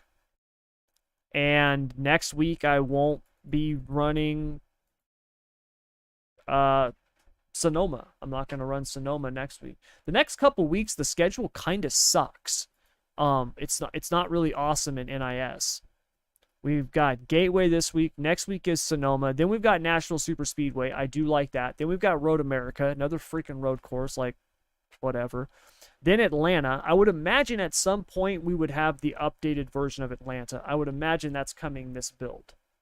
Could be wrong, but I would imagine it would be this build. Then New Hampshire, which is another track I'm not a fan of. Pocono, I'm actually not a fan of that track. Indianapolis road course, that sucks. And then we get into some tracks that I actually like. Michigan, Richmond. Watkins Glen is probably the only road course that I like in the Cup cars. It's the only road course I like in the Cup cars. And then Daytona, Darlington, Kansas, then it gets good again. But we've got here in the middle, it's kind of sucks, man. I'm not looking forward to it. So, anyways.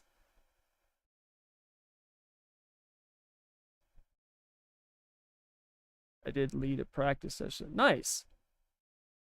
That's good, man. That's awesome. I'm glad to hear it.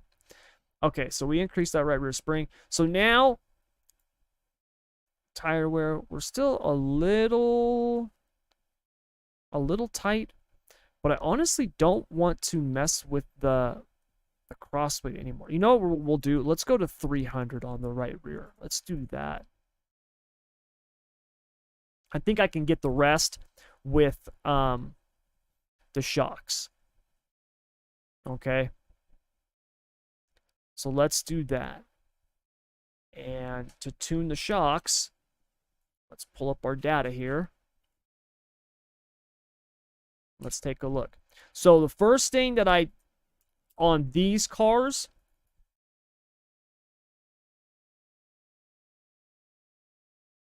the first thing that I do for my shocks is my slopes. I'm going to tune my slopes first on these cars. Just like we did with the Cup car, okay?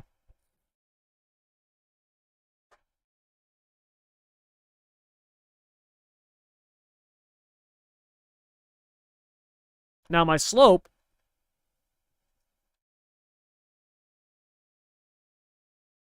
for my right front actually looks pretty good. I could use a little bit more on the left front rebound.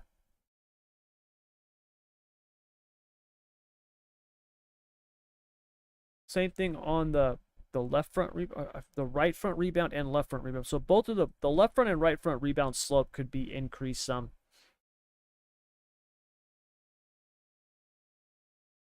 Now the left rear slope,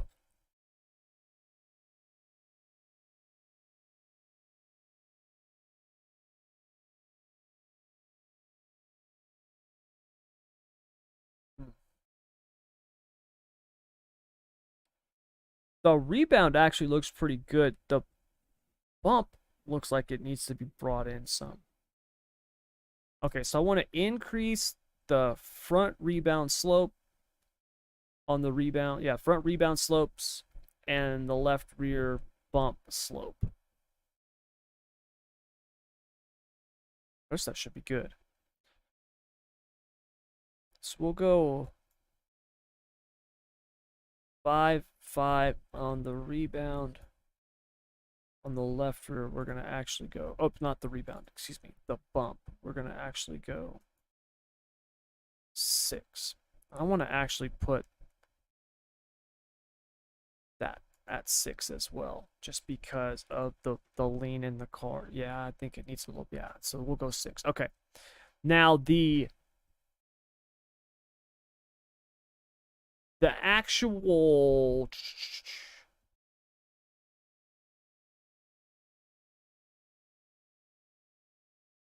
shock tuning, if we look here, we have shock tuning off throttle. So this is on the entry when I'm off the throttle, right? I'm going into the corner, I'm off the throttle, or on the brake, and it's giving me what my shocks are doing, okay? And what we want to look for here is the highs, right? The high speed reactions, right? Bumps, stuff like that. Now, the best way to identify that, because with these track reports, we have to go lap by lap, which can be very tedious and time consuming. So the best way to go through this is to do the damper velocity channel and then highlight all of these channels or all these laps, and then look for these big outliers. So like right here, we have a big spike right here on the right front. That's lap 10. Okay. So then we can look at lap 10 and then go to our shock tuning.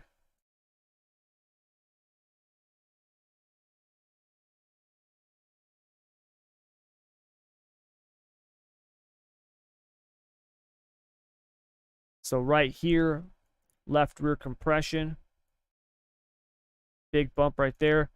Right rear, big bump, boom, boom. The front, it actually didn't seem to bother it much, but the rear did on the compression side.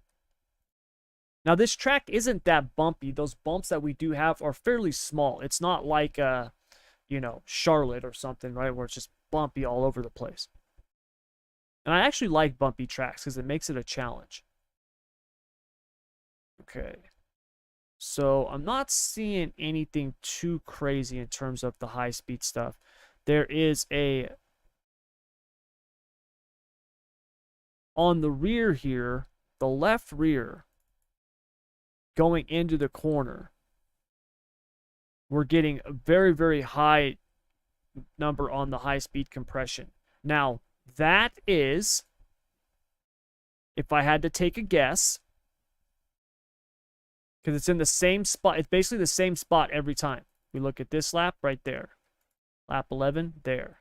10, there, right? 15, 16, 17. Same spot every time. So what is that? Well, that's corner entry.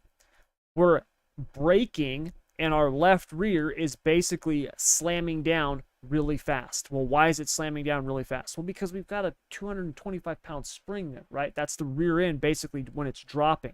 So this was something that I noticed with this coil bind setup, is that you got to actually use the high speed compression and rebound to help tune that rear end, because those springs are so soft that they just, you know, they're just all over the place, right?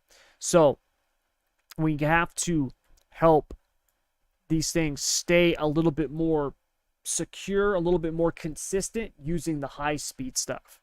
All right. So I'm going to actually increase that high speed, the left rear high speed compression. We're going to go up 2 clicks on that, and then it looks like probably 1 click on the right rear. The right rear doesn't seem to be as bad as the left rear, and that is a little bit stiffer spring. So, yes, let's do that. We'll go up 2 clicks on the left rear, 1 click on the right rear.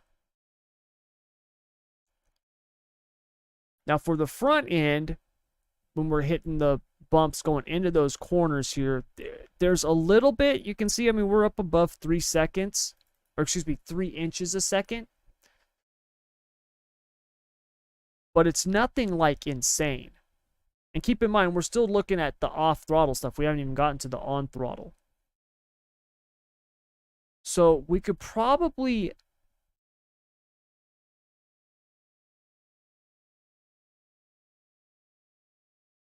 you know, the high speed, yeah, the high speed, those need to be put, the high speed compression and high speed rebound on the front, we need to put those to 5. High speed rebound on the rear should also be at 5. Oh, 5 spot, 5, 5. Oh, that's right. We don't have high-speed rebound. We've only high-speed rebound slope.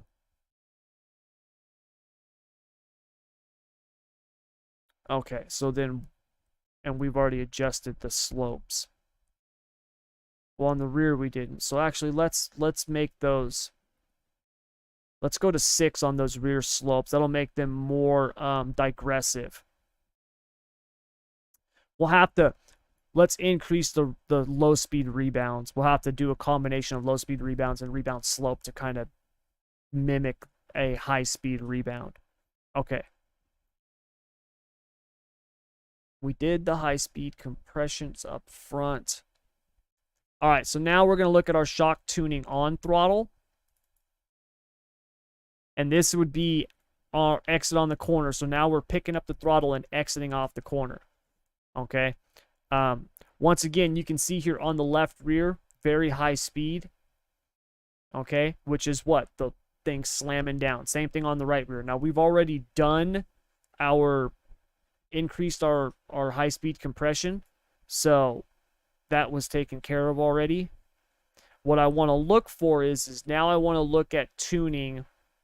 So when I'm going into the corner, right, we're looking at the front compressions, okay? The rear rebounds, also rear compression somewhat, like because of this coil binding stuff like we talked about.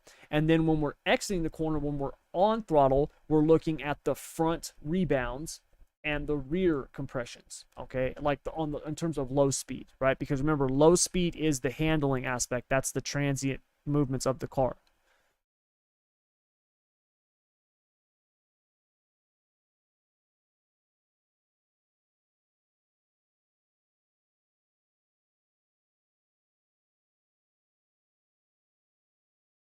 Yeah, see, I actually think I need to...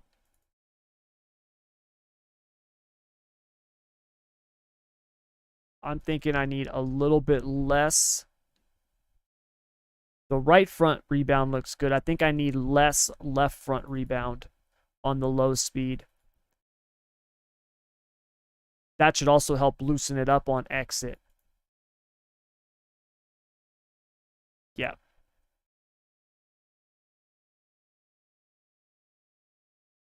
Okay, and then I want to see the right rear low speed compression.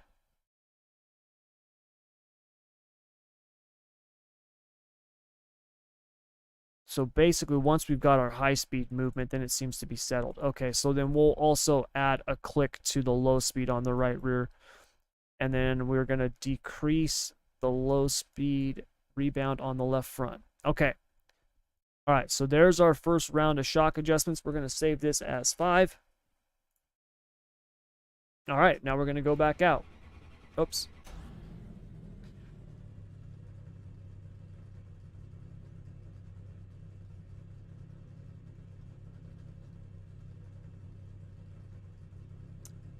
Well, Carlos, from my understanding, from what I had heard,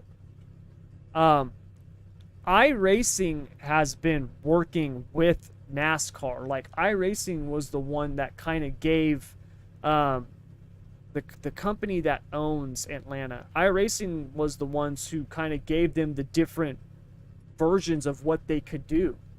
Like, you know, they came to iRacing and said, hey, we're going to repave this and we want to consider reconfiguring it, and we don't want to have to change the transitions or anything like that. Like, what could we do? What are some options? And iRacing kind of gave them different versions that they could do, you know. That, like, the Chicago street circuit, like, that was something that it was like, hey, if we were going to have a street circuit in Chicago, what could that potentially look like? You know what I mean? Like, these racing you know, governing bodies, series, sanctions, whatever you want to call them, they're starting to realize that iRacing can be a valuable tool that can be used. So I actually think that iRacing, I don't think they're going to need to actually scan Atlanta. The only part that's actually changed from my understanding at Atlanta is the corners.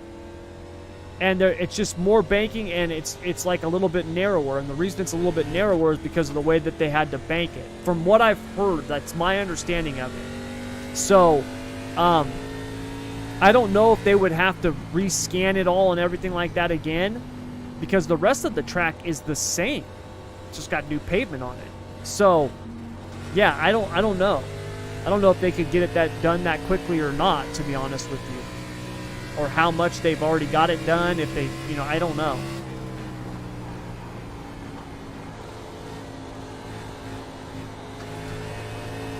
That's so much better. Just those couple little shock adjustments, the car feels so much more stable now going into the corner. And that's something, like I was saying, you're going to definitely have to really pay attention to with these coil binding setups on the rear, is getting your shocks correct.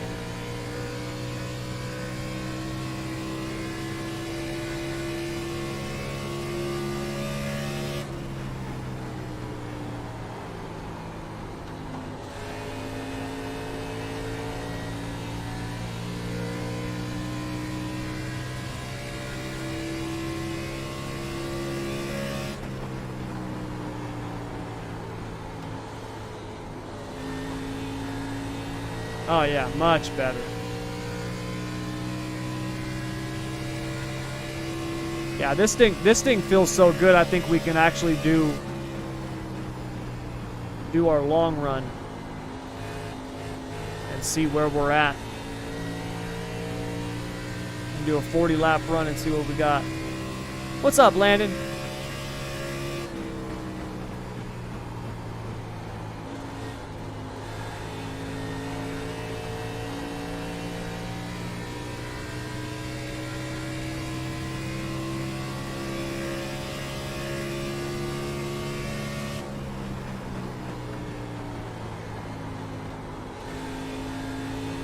This thing feels incredible. Yeah, make those high-speed shock adjustments made such a big difference on the rear end now. Such a big difference. And dealing with the bumps, yeah, much better. And all we did was a couple of clicks. You know what I mean? Like, that's the thing with these shocks.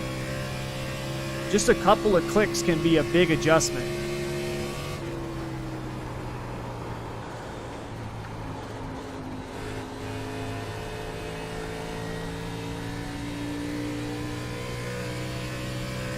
Ready for the new season? I am too, Landon. I'm interested to see what we're going to get this next season for the build. I know we've got a couple of road courses coming. From my understanding, we're also supposed to be getting Port Royal on dirt. Whether or not that happens, I don't know. I would really like to see them. I went into that corner way too fast. I would really like to see them fix some of the dirt cars. I don't know if that's going to happen or not, but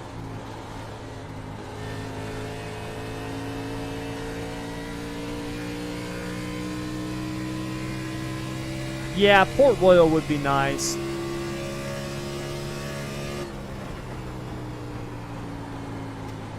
I would like them to just fix the damn cars. The non-wing sprint car, leave that alone, it's good. The dirt midget and the wing sprint, I mean, like, they really need some improvement. I've said it numerous times. When those last updates came out on those cars, I said that it was a step in the right direction, but we need to take the next step with it. We really do.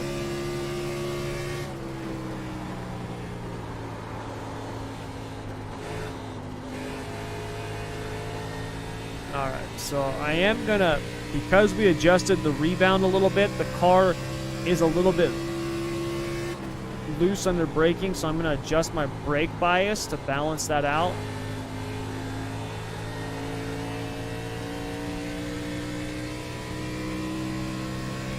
Yeah, the non-wing cars are, dude, they're so much fun. I love those things.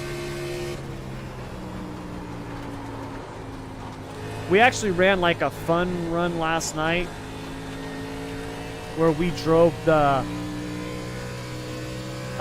we ran the UMPs at I-55, which was actually not bad. I won that race.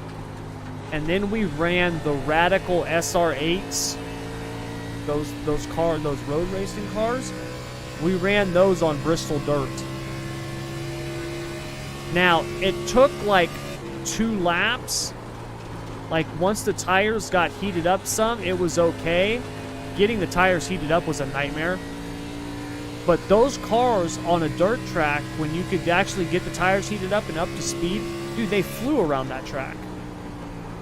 You were basically running like wide open. It was crazy that they were that good on the dirt. I mean, they had better forward drive than some of the dirt cars do.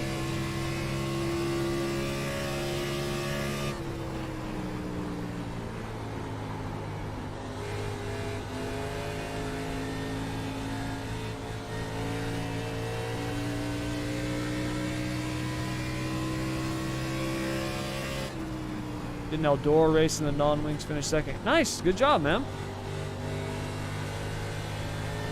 Yeah, my man Greg, he had the insider stuff for Eldora this week hooked up.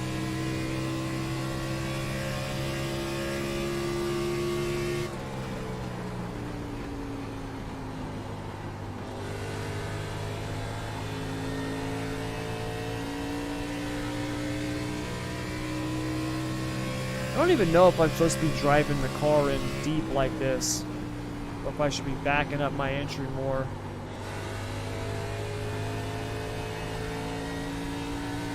I've never used the line thing here, like the preferred driving line or whatever it is. I've never actually like really looked at that here.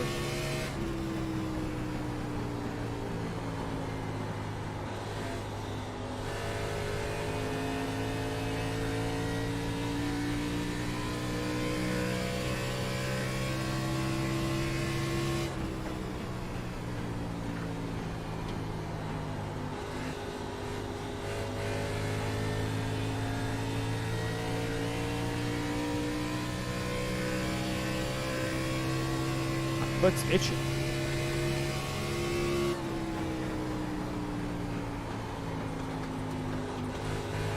Okay, so car feels much better. When we go to the high line, the front shocks still need a little TLC. Same thing up here. Not to mention it's just tight. I think I'm driving it in too hard up on the high line.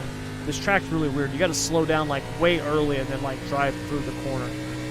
But even still, when I run up higher, the bumps are definitely affecting the car still a little bit. I think we might need to make another high speed adjustment. Nothing big, like a click.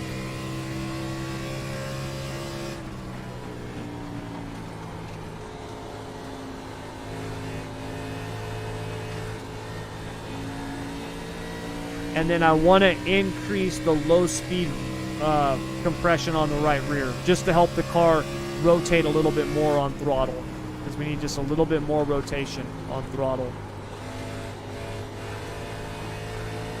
Notice how the car kind of picks up when I hit the throttle, how it kind of leans up and the front comes up. That front end is lifting up some. We're going to need to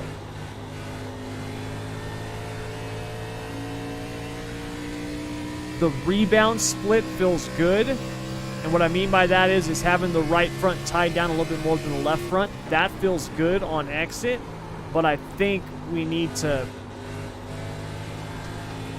increase both front rebounds so the front end doesn't lift up as much when we get on throttle.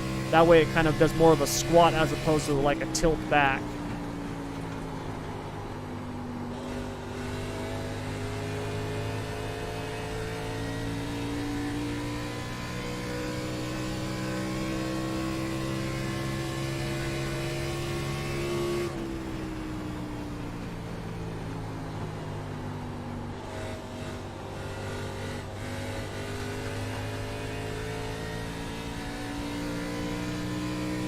Trying to like roll the bottom, just try different lines with this thing.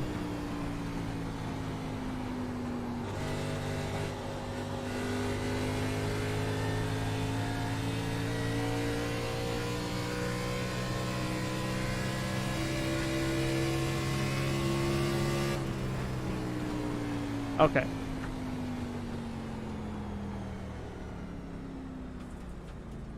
once you figure out the throttle, that car is a blast.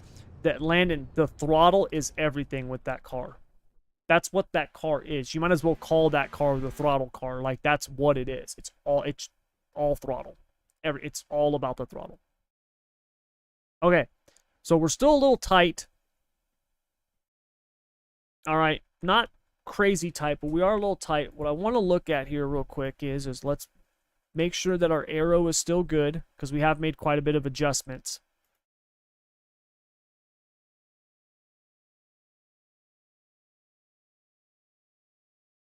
All right, let's check the overview here. Oh, let's find our...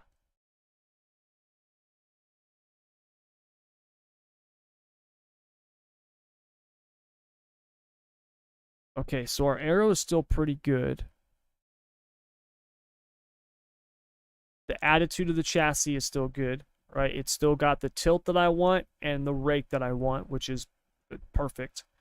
The nose is actually, the front splitter is actually,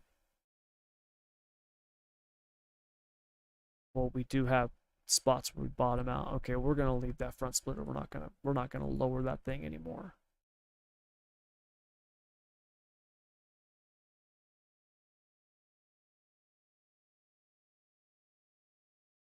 Let's see. Where did that happen? Going to turn one. Okay. All right.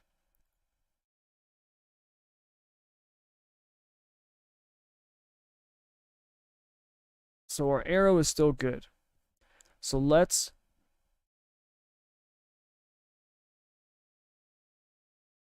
double check our shocks now.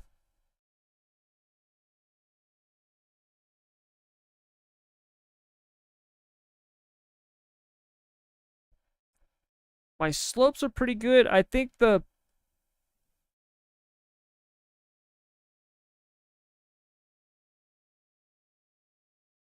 yeah, they're pretty good. I do think that I probably need to increase the slopes on the right rear.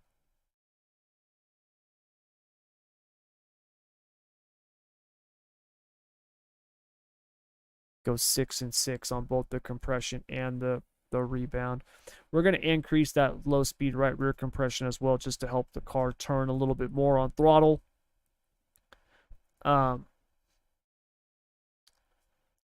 Check my roll stiff. There it is. I was looking for this. It's under roll stiffness. Okay, so where my roll center is, my center of gravity.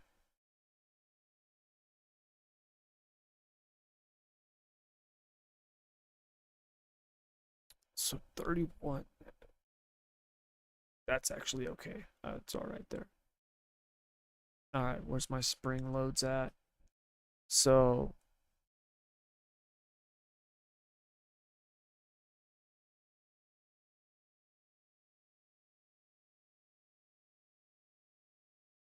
my combined loads. That's what I want to see. Oh, okay, there we go. So into the corner on the right front. We need to look at the right front. All right, so right front on throttle and on brake. So on throttle, or excuse me, on brake, off throttle. 2556. The look looks okay. What's it doing on throttle? Okay, so I think that's where most of it's coming from.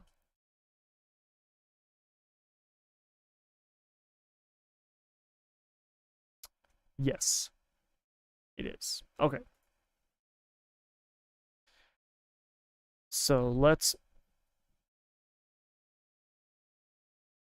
take a little bit of cross weight out of this.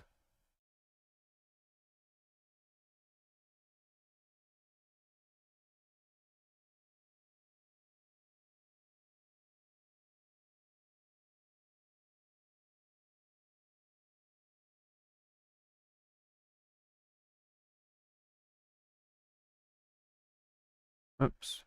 Let's drop that down.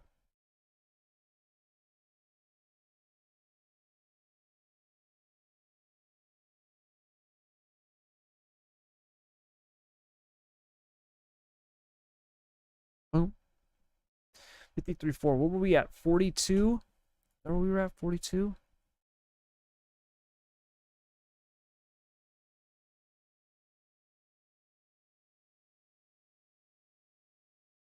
Or, excuse me, 42. 54? We were at 54. 54.1. We're at 53.5. I want to actually get a little bit lower.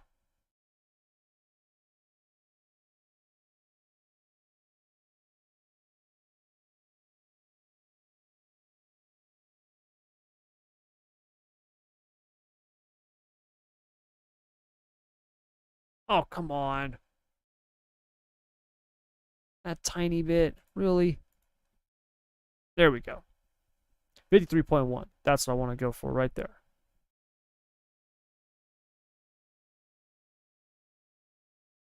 And if I do that.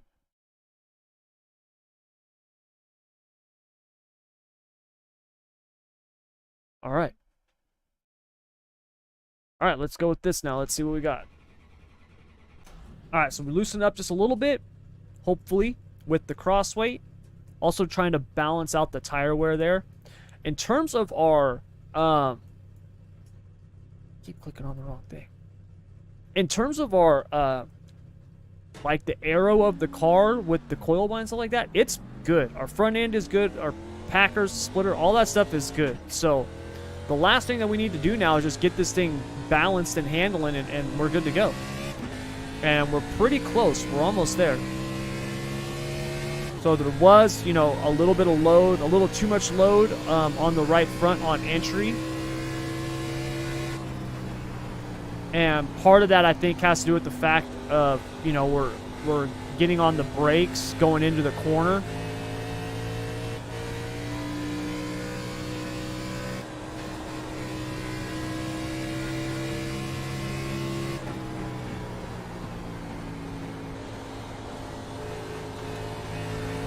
That felt really good.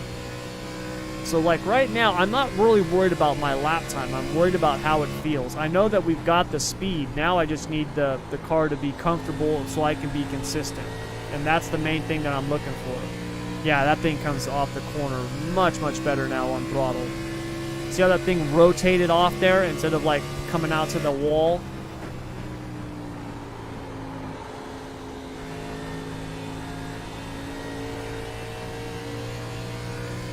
Yeah, much better.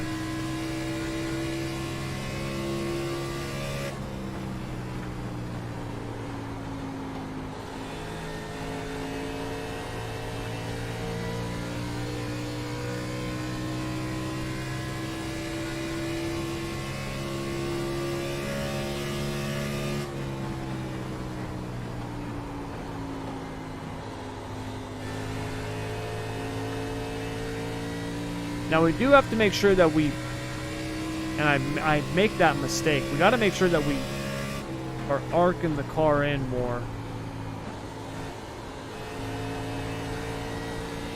Because that'll help us with our exit like that. We don't want to be going in really straight on entry because that's where we're going to be pushing really bad.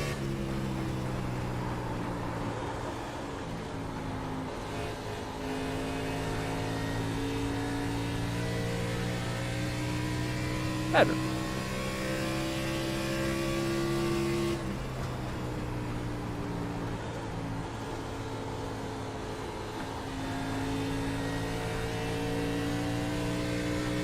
There we go.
Yeah, I think this is ready.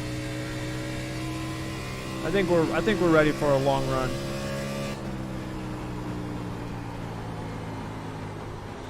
Short run speed feels good. Stability feels good. I think it's good. I really do.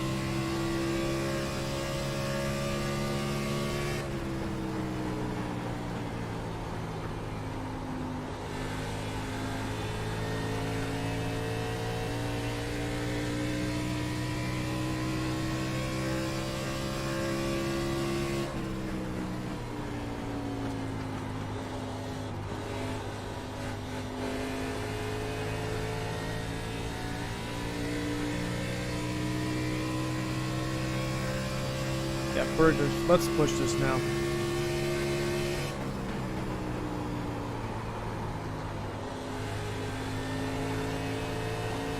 If you guys want to come in here and turn some laps with me, you're more than welcome to.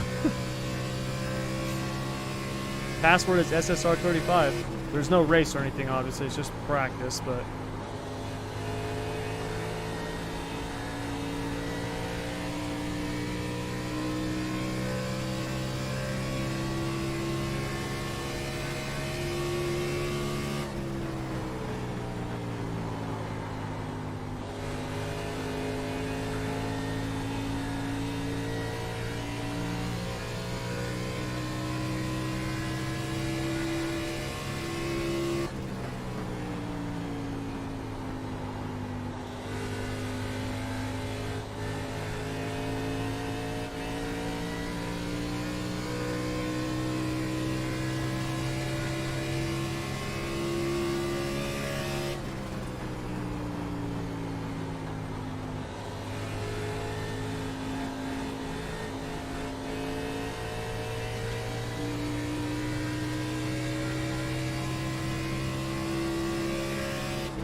Yeah, this thing feels great.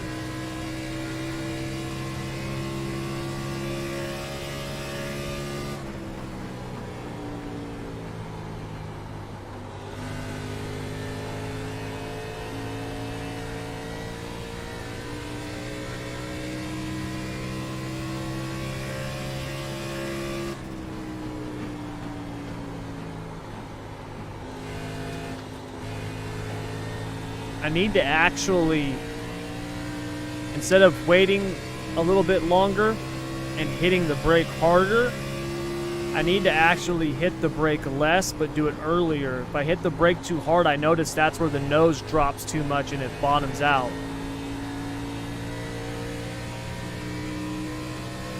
We've already got the nose, so low as it is.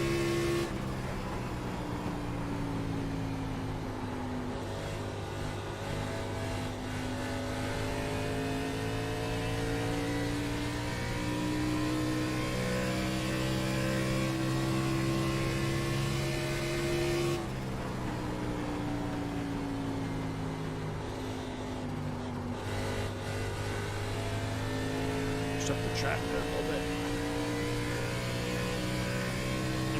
Back is killing me.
Alright, let's see how much fuel we have left.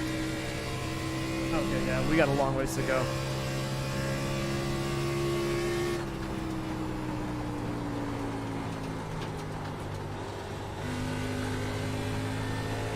Yeah, definitely if we're going to run the middle and high lines, we have to really back up that entry. Those bumps seem to really upset the car.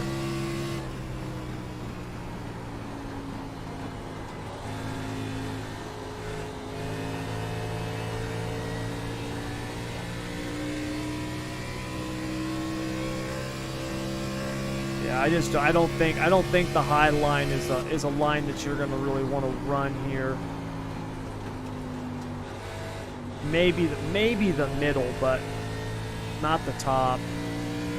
Doesn't seem to be very good. At least and maybe it's me. I mean, I might not know what I'm doing on the high side here. I might not know how to run it correctly.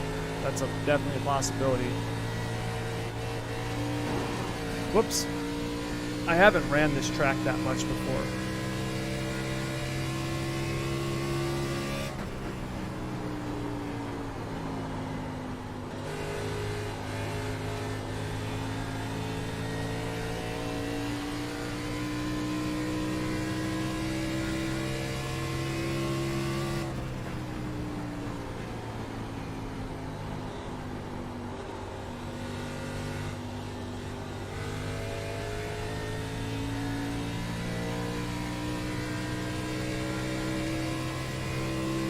That gets weird. God dang it.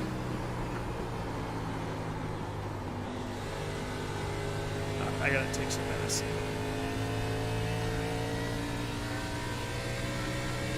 Oh no, did I drop that? Oh, there it is.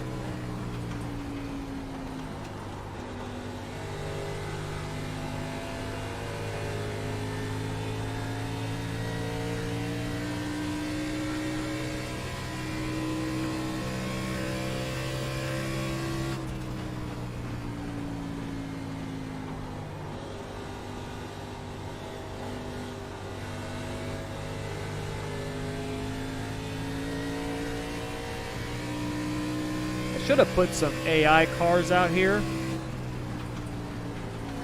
just so I can have some dirty air to run in, like I did at Chicagoland. But god dang it, this thing is stuck together.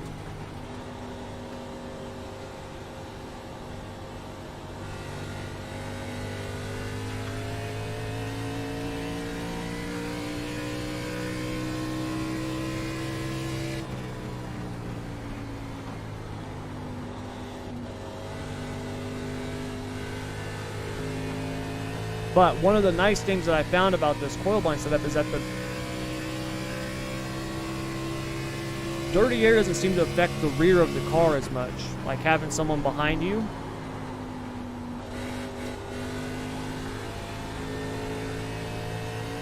Because you don't have as much air on the rear spoiler, when there's someone behind you, it doesn't seem to bother the car as much.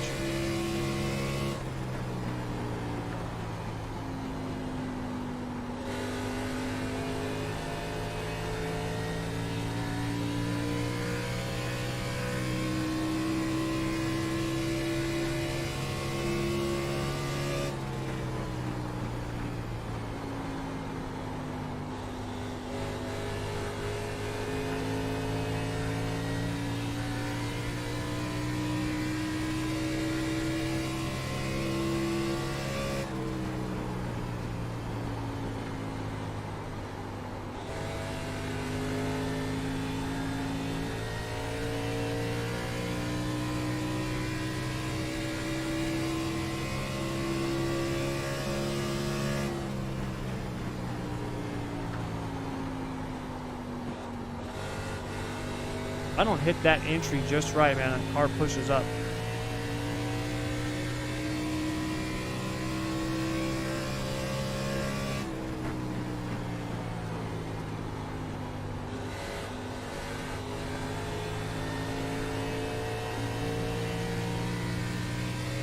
I actually think I need to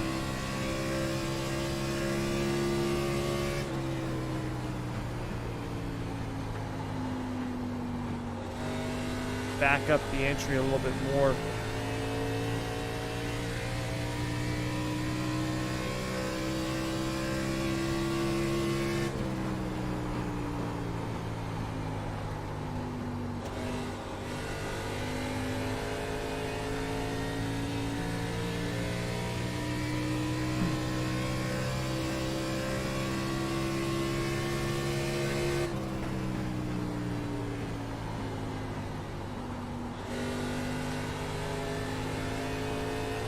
Like that. There we go.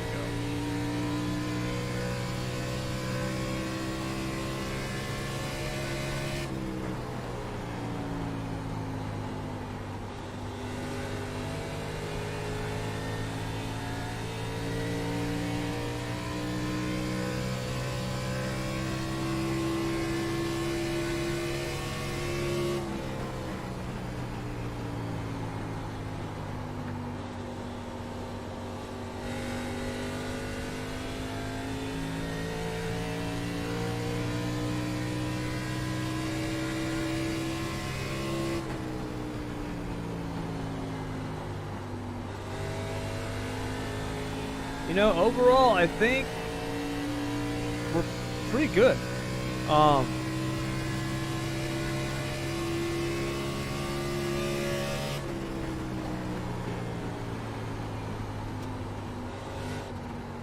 Those bumps going into that corner, though, man, I've got to get that fixed. I've got to get that fixed. And it's not registering that it's bottoming out there, but man, it sure feels like it is.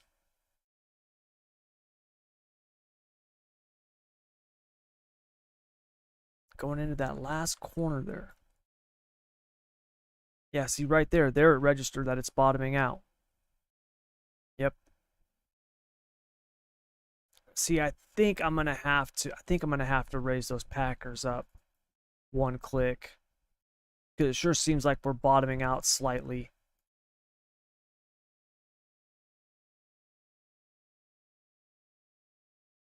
And it's right on the front splitter. It's like right dead center.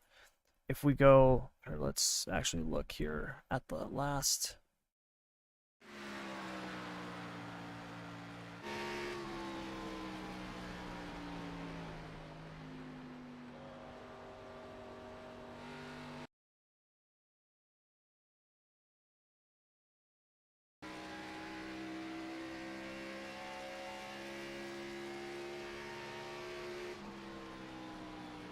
Yep. I mean, I've got that thing. I mean, it's freaking sealed off.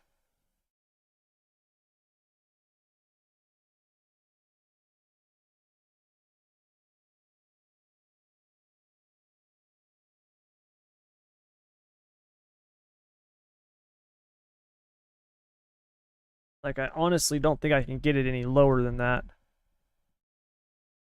Yeah, you can see it's just slightly digging in. Right there. There's it bouncing. Yeah, we're gonna have to go up a click on those Packers. I don't want to, but we're gonna have to. I mean, that's still really low. Don't get me wrong; it's still really low. But yeah, that thing bounced. You know, it's one thing if it happens in the first 5 to 7 laps and then the tire pressures come up, but after 15, 17 laps, it's still doing it. Yeah, we gotta fix that.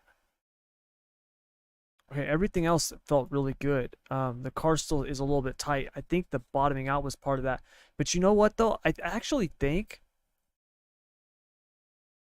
I could loosen this thing up even more. I don't really want to do, I don't want to decrease the cross weight that much more. But let's try it and see.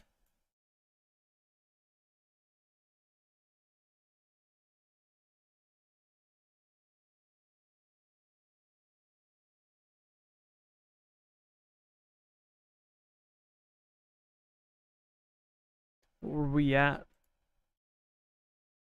We were at, that can't be right.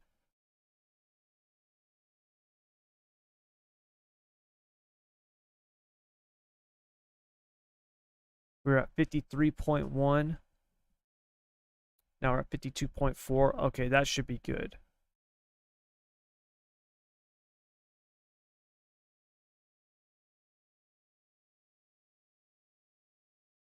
$52.5. That should be good.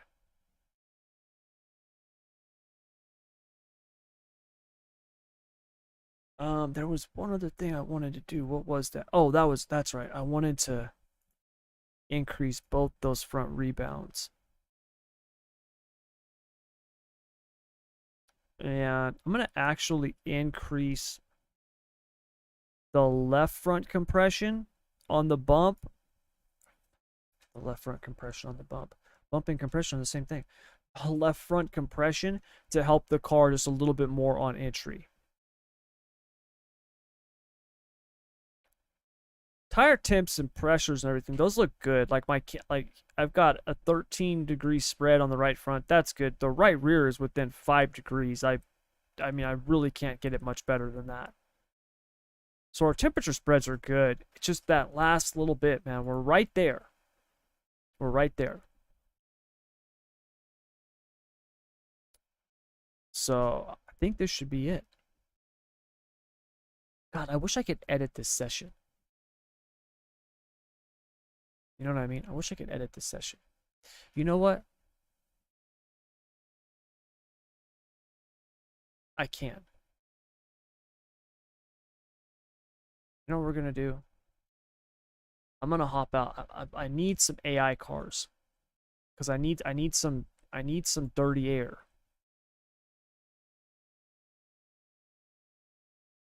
Let's get out of that.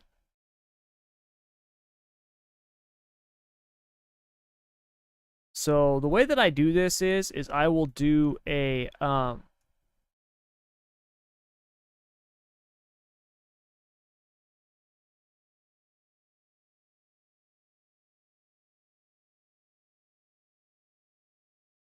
Are you kidding me? Nashville Super Speedway is not on here.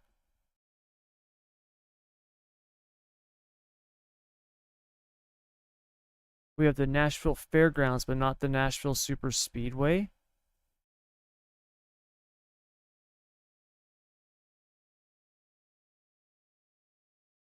Really?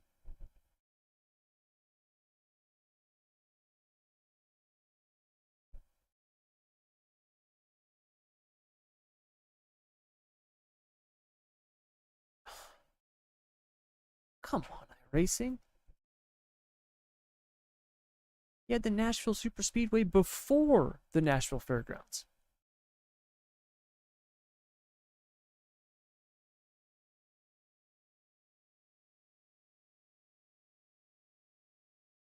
Dang it. I wish I could edit this session, but I can't. Okay, never mind. We're going back. God dang it.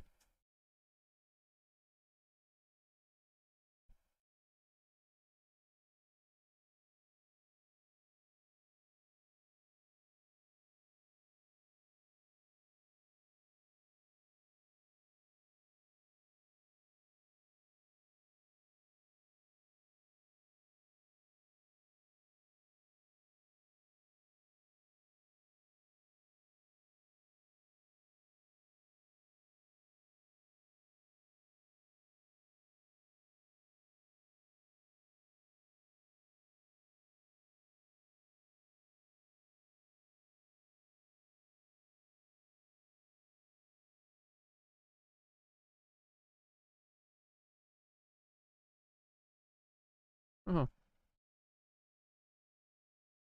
that's awesome. Huh. I need to shut down that my old Twitch channel.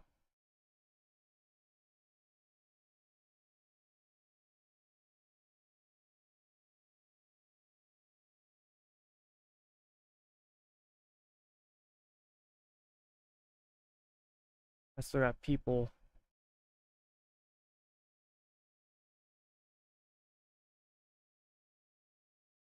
following me on Twitch. I haven't been on Twitch in what, a year now? It's been forever. Okay.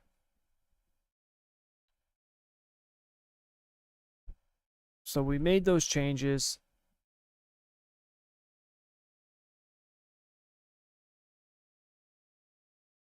You know, the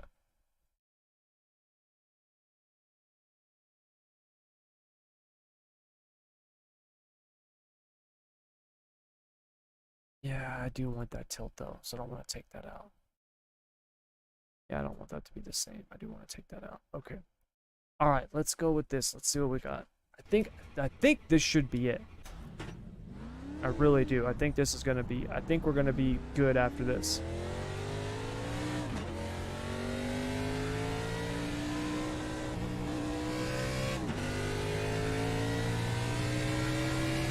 If this is good, then we could probably,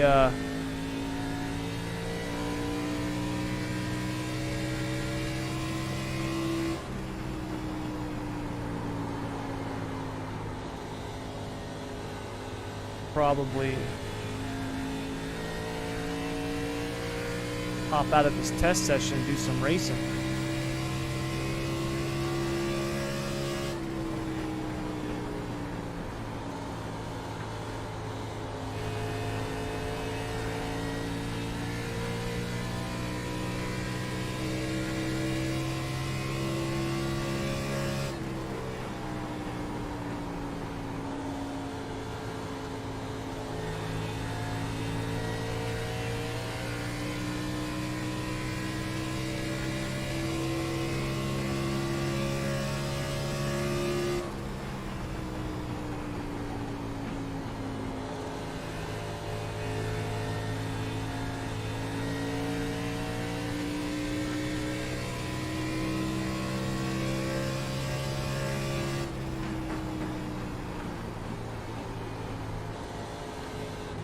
Yep.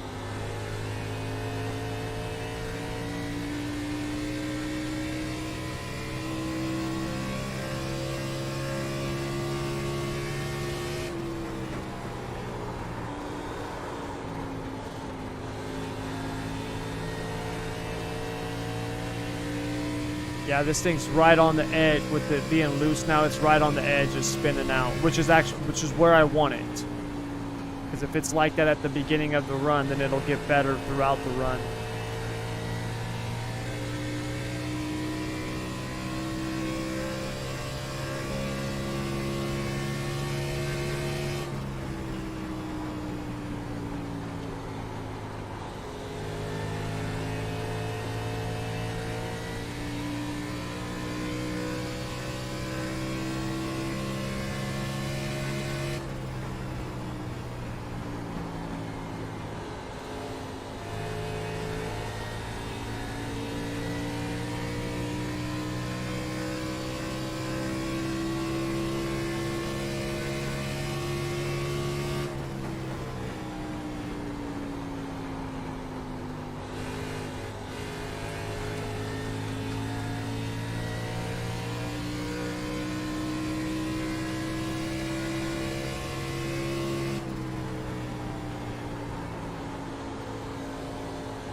Yeah, we're good. This thing's money. We're good.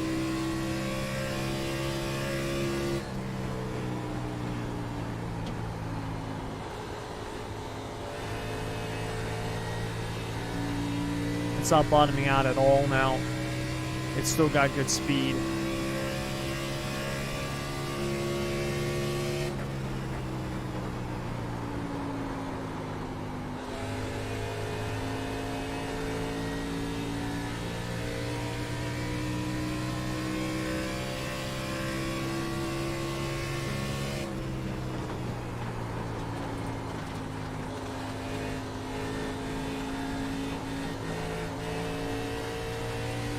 points, and just need to test it around another car. We got Wallace in here. I'm gonna have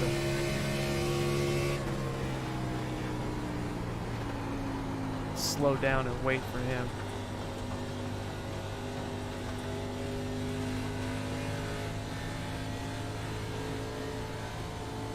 If I can see what it's like in traffic.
I love those Valvoline paint jobs.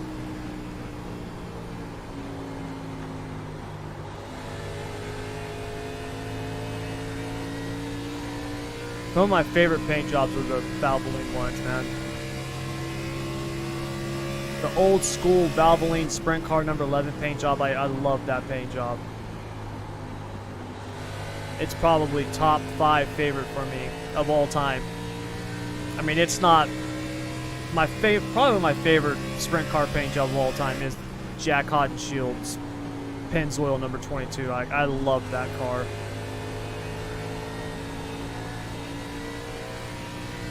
But the number 11 Valvoline car, I was a big fan of that one.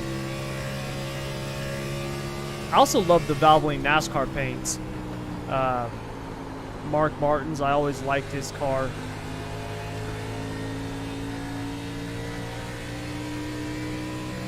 Alright, well this thing feels pretty good even when I'm behind somebody.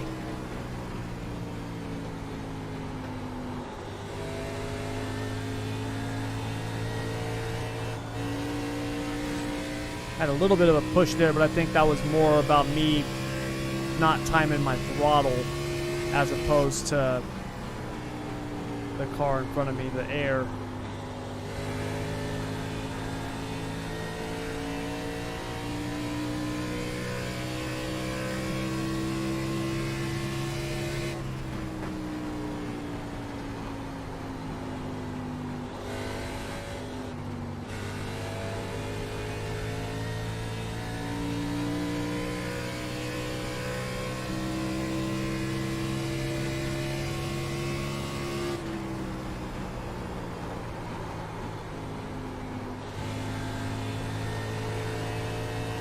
We're pretty good behind cars, so I think we're good. I think it's going to be good.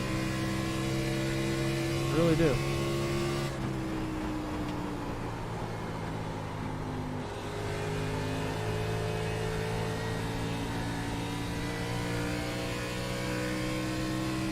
Why this is on?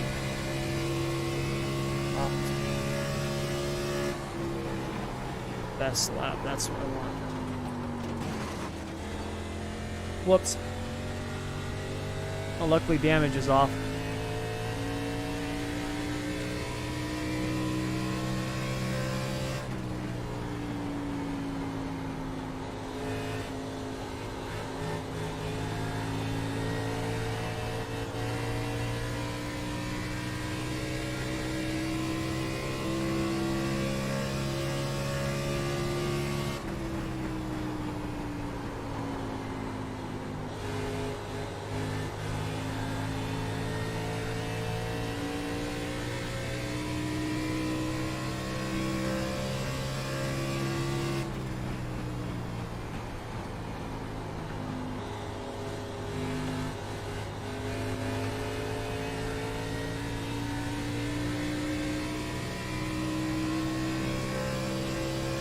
I think we're good, you guys.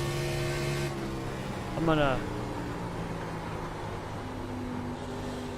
run. Yeah, we'll run down to halfway on fuel, 9 gallons or so, and then we'll call it good. Check everything and call it good. Cause yeah, I think this is good to go, man. I really do.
Yep.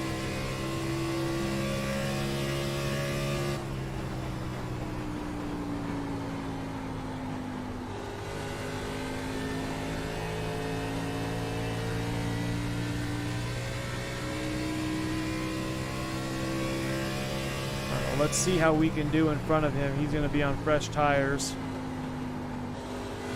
We've got about 20 laps on ours, probably.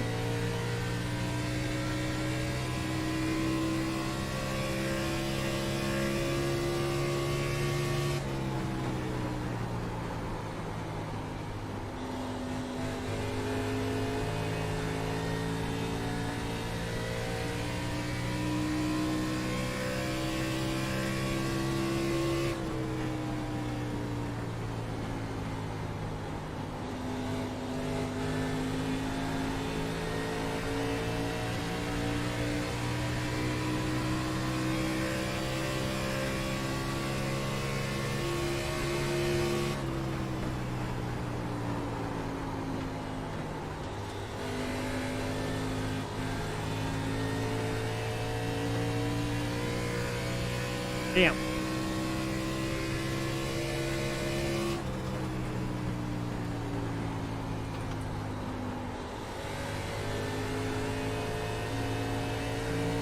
Oh! Got loose.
Alright, so now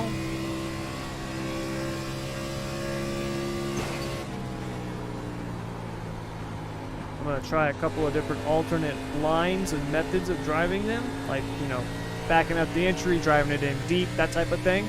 See how the car does, see what the lap times are, and then we should be good.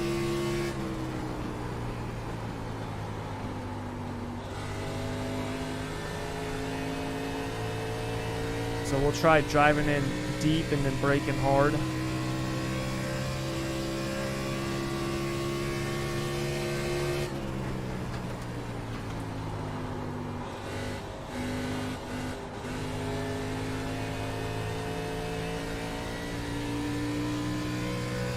really like that 1 and 2.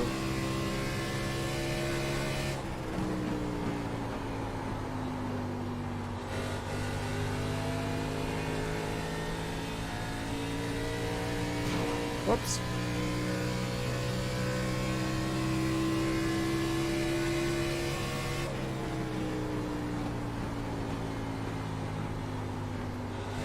Back up the entry and roll the apex. This is usually the best bet for me here.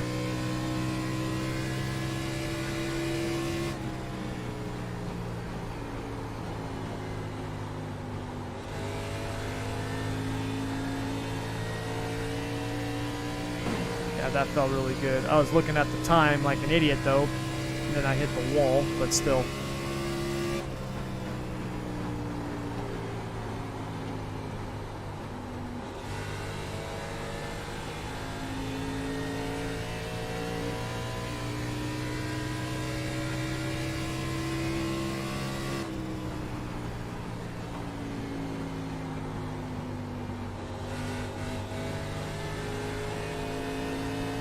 That definitely not liking that method.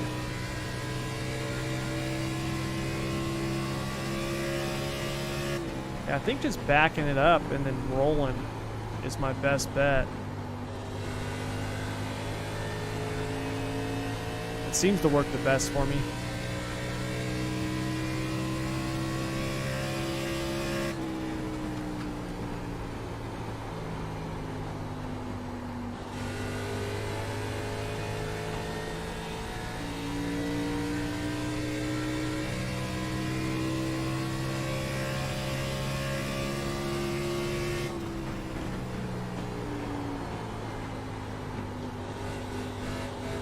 Yeah, those other ways with the tires wearing out, man, they don't work as well.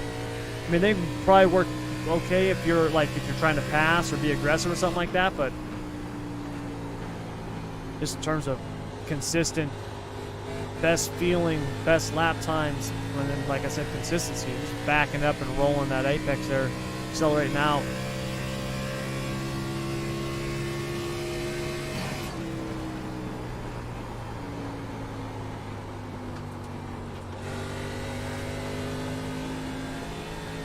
And I'm going to have to try to figure out how to run the damn high line though here.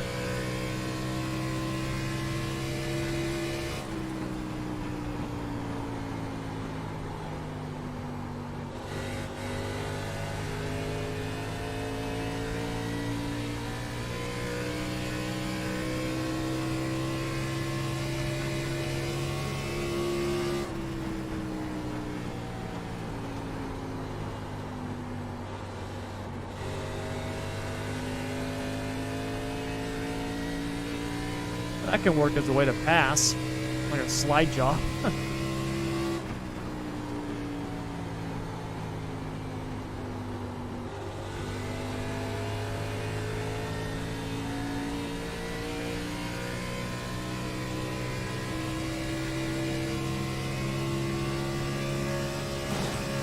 Dang it.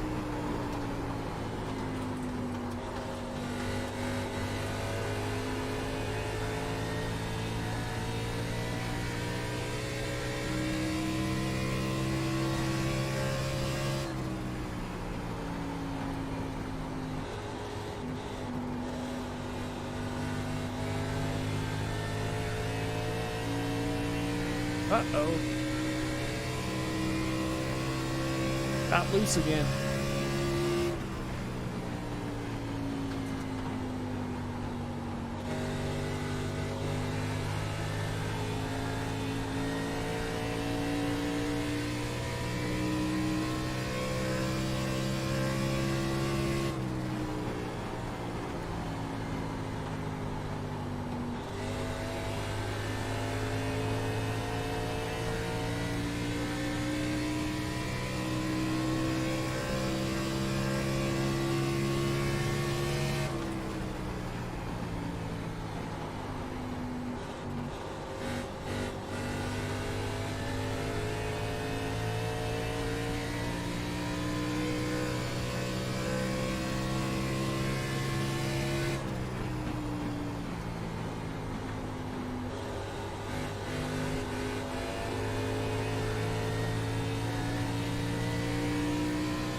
Yep, no problem.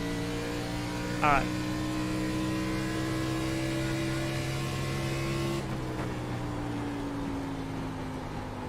So we're going through a half a tank of fuel. I'm gonna do just 2 or 3 more laps here. I'm gonna push it really hard. At least, you know, as hard as I can with it right now.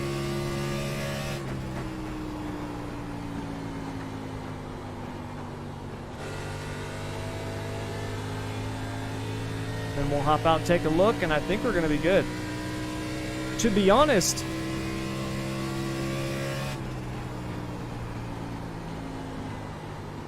I honestly don't really care what the tire wear looks like because the car feels really good still. It feels great.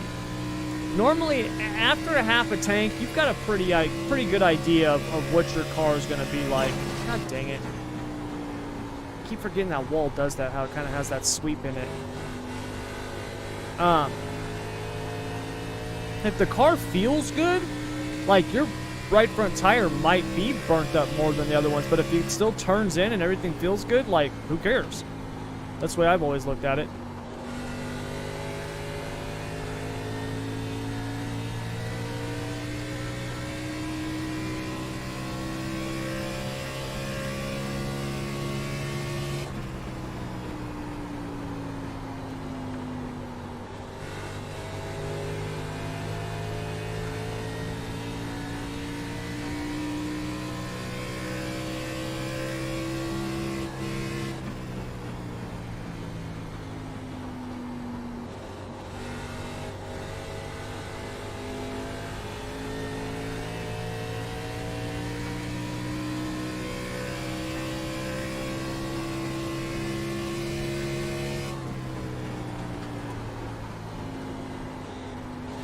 Yeah, if I get this thing arced into the corner still the right way, back up that entry, get on it early, arc it in, roll that apex, it still feels great.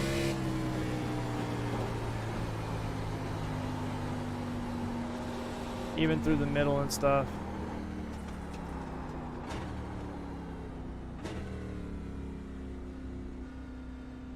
That might have been the best pit entrance I've ever done before, and of course it's got to be in a practice session. Alright, let's see what we got here. Yeah, Donkey, I have a league. NARC, National Auto Racing Club, NARC.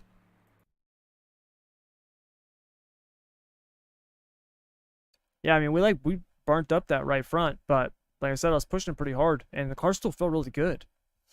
So, I mean, I can balance that out a little bit more, but overall, like, I'm really happy with this. I'm gonna actually save this as the actual race setup, as the coil blind one. I will, I'll probably do the week that I'm gonna be releasing this to the insiders when I build them, because I'm gonna build the traditional setup for them as well. I might make 1 or 2 more little tweaks to this thing just to kind of loosen it up a little bit more at the start of the run. But overall, this thing's good. It's good to go. It really is. So yeah, I think it's good to go. I'm gonna make old Wallace an admin here. I know I'm already an admin. There we go. There we go.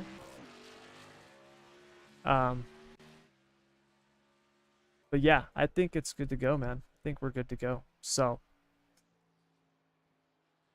yeah. That's it.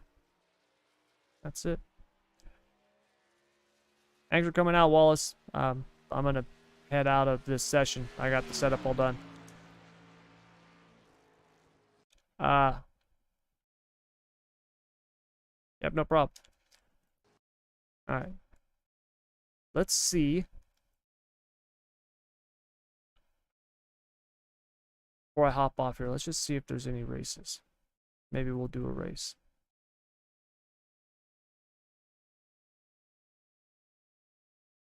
Really? There's nothing? Dirt oval. Nothing. Nothing. Nothing. The super late models at Charlotte. I actually like those. What about road?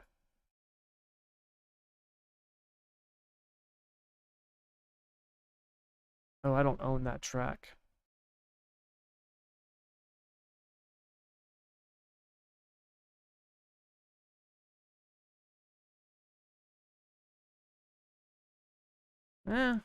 Nothing really tickling my fancy. I tell you what, that's gonna do it all for the stream. We're gonna wrap it up here. It's been, I mean, dude, we've been at it for 3 hours. So, obviously when I'm racing and stuff, we'll have long live streams, but we'll call it good for now on this. So, because this was just for the setup building. So, hopefully that helps you guys.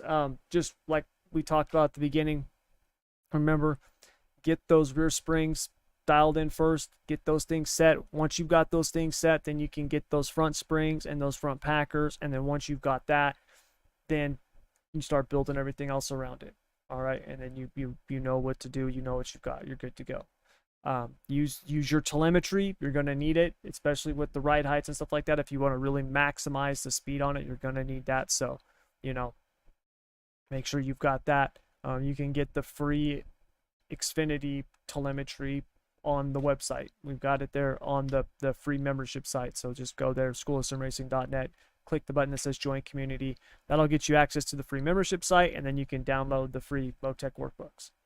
But yeah, that's going to do it, you guys. Thank you very much, as always, for coming out. I will be back next week. The next few weeks, the live streams are going to be kind of weird because of my son's baseball. I'm going to be doing a lot more now that my kids are done with school.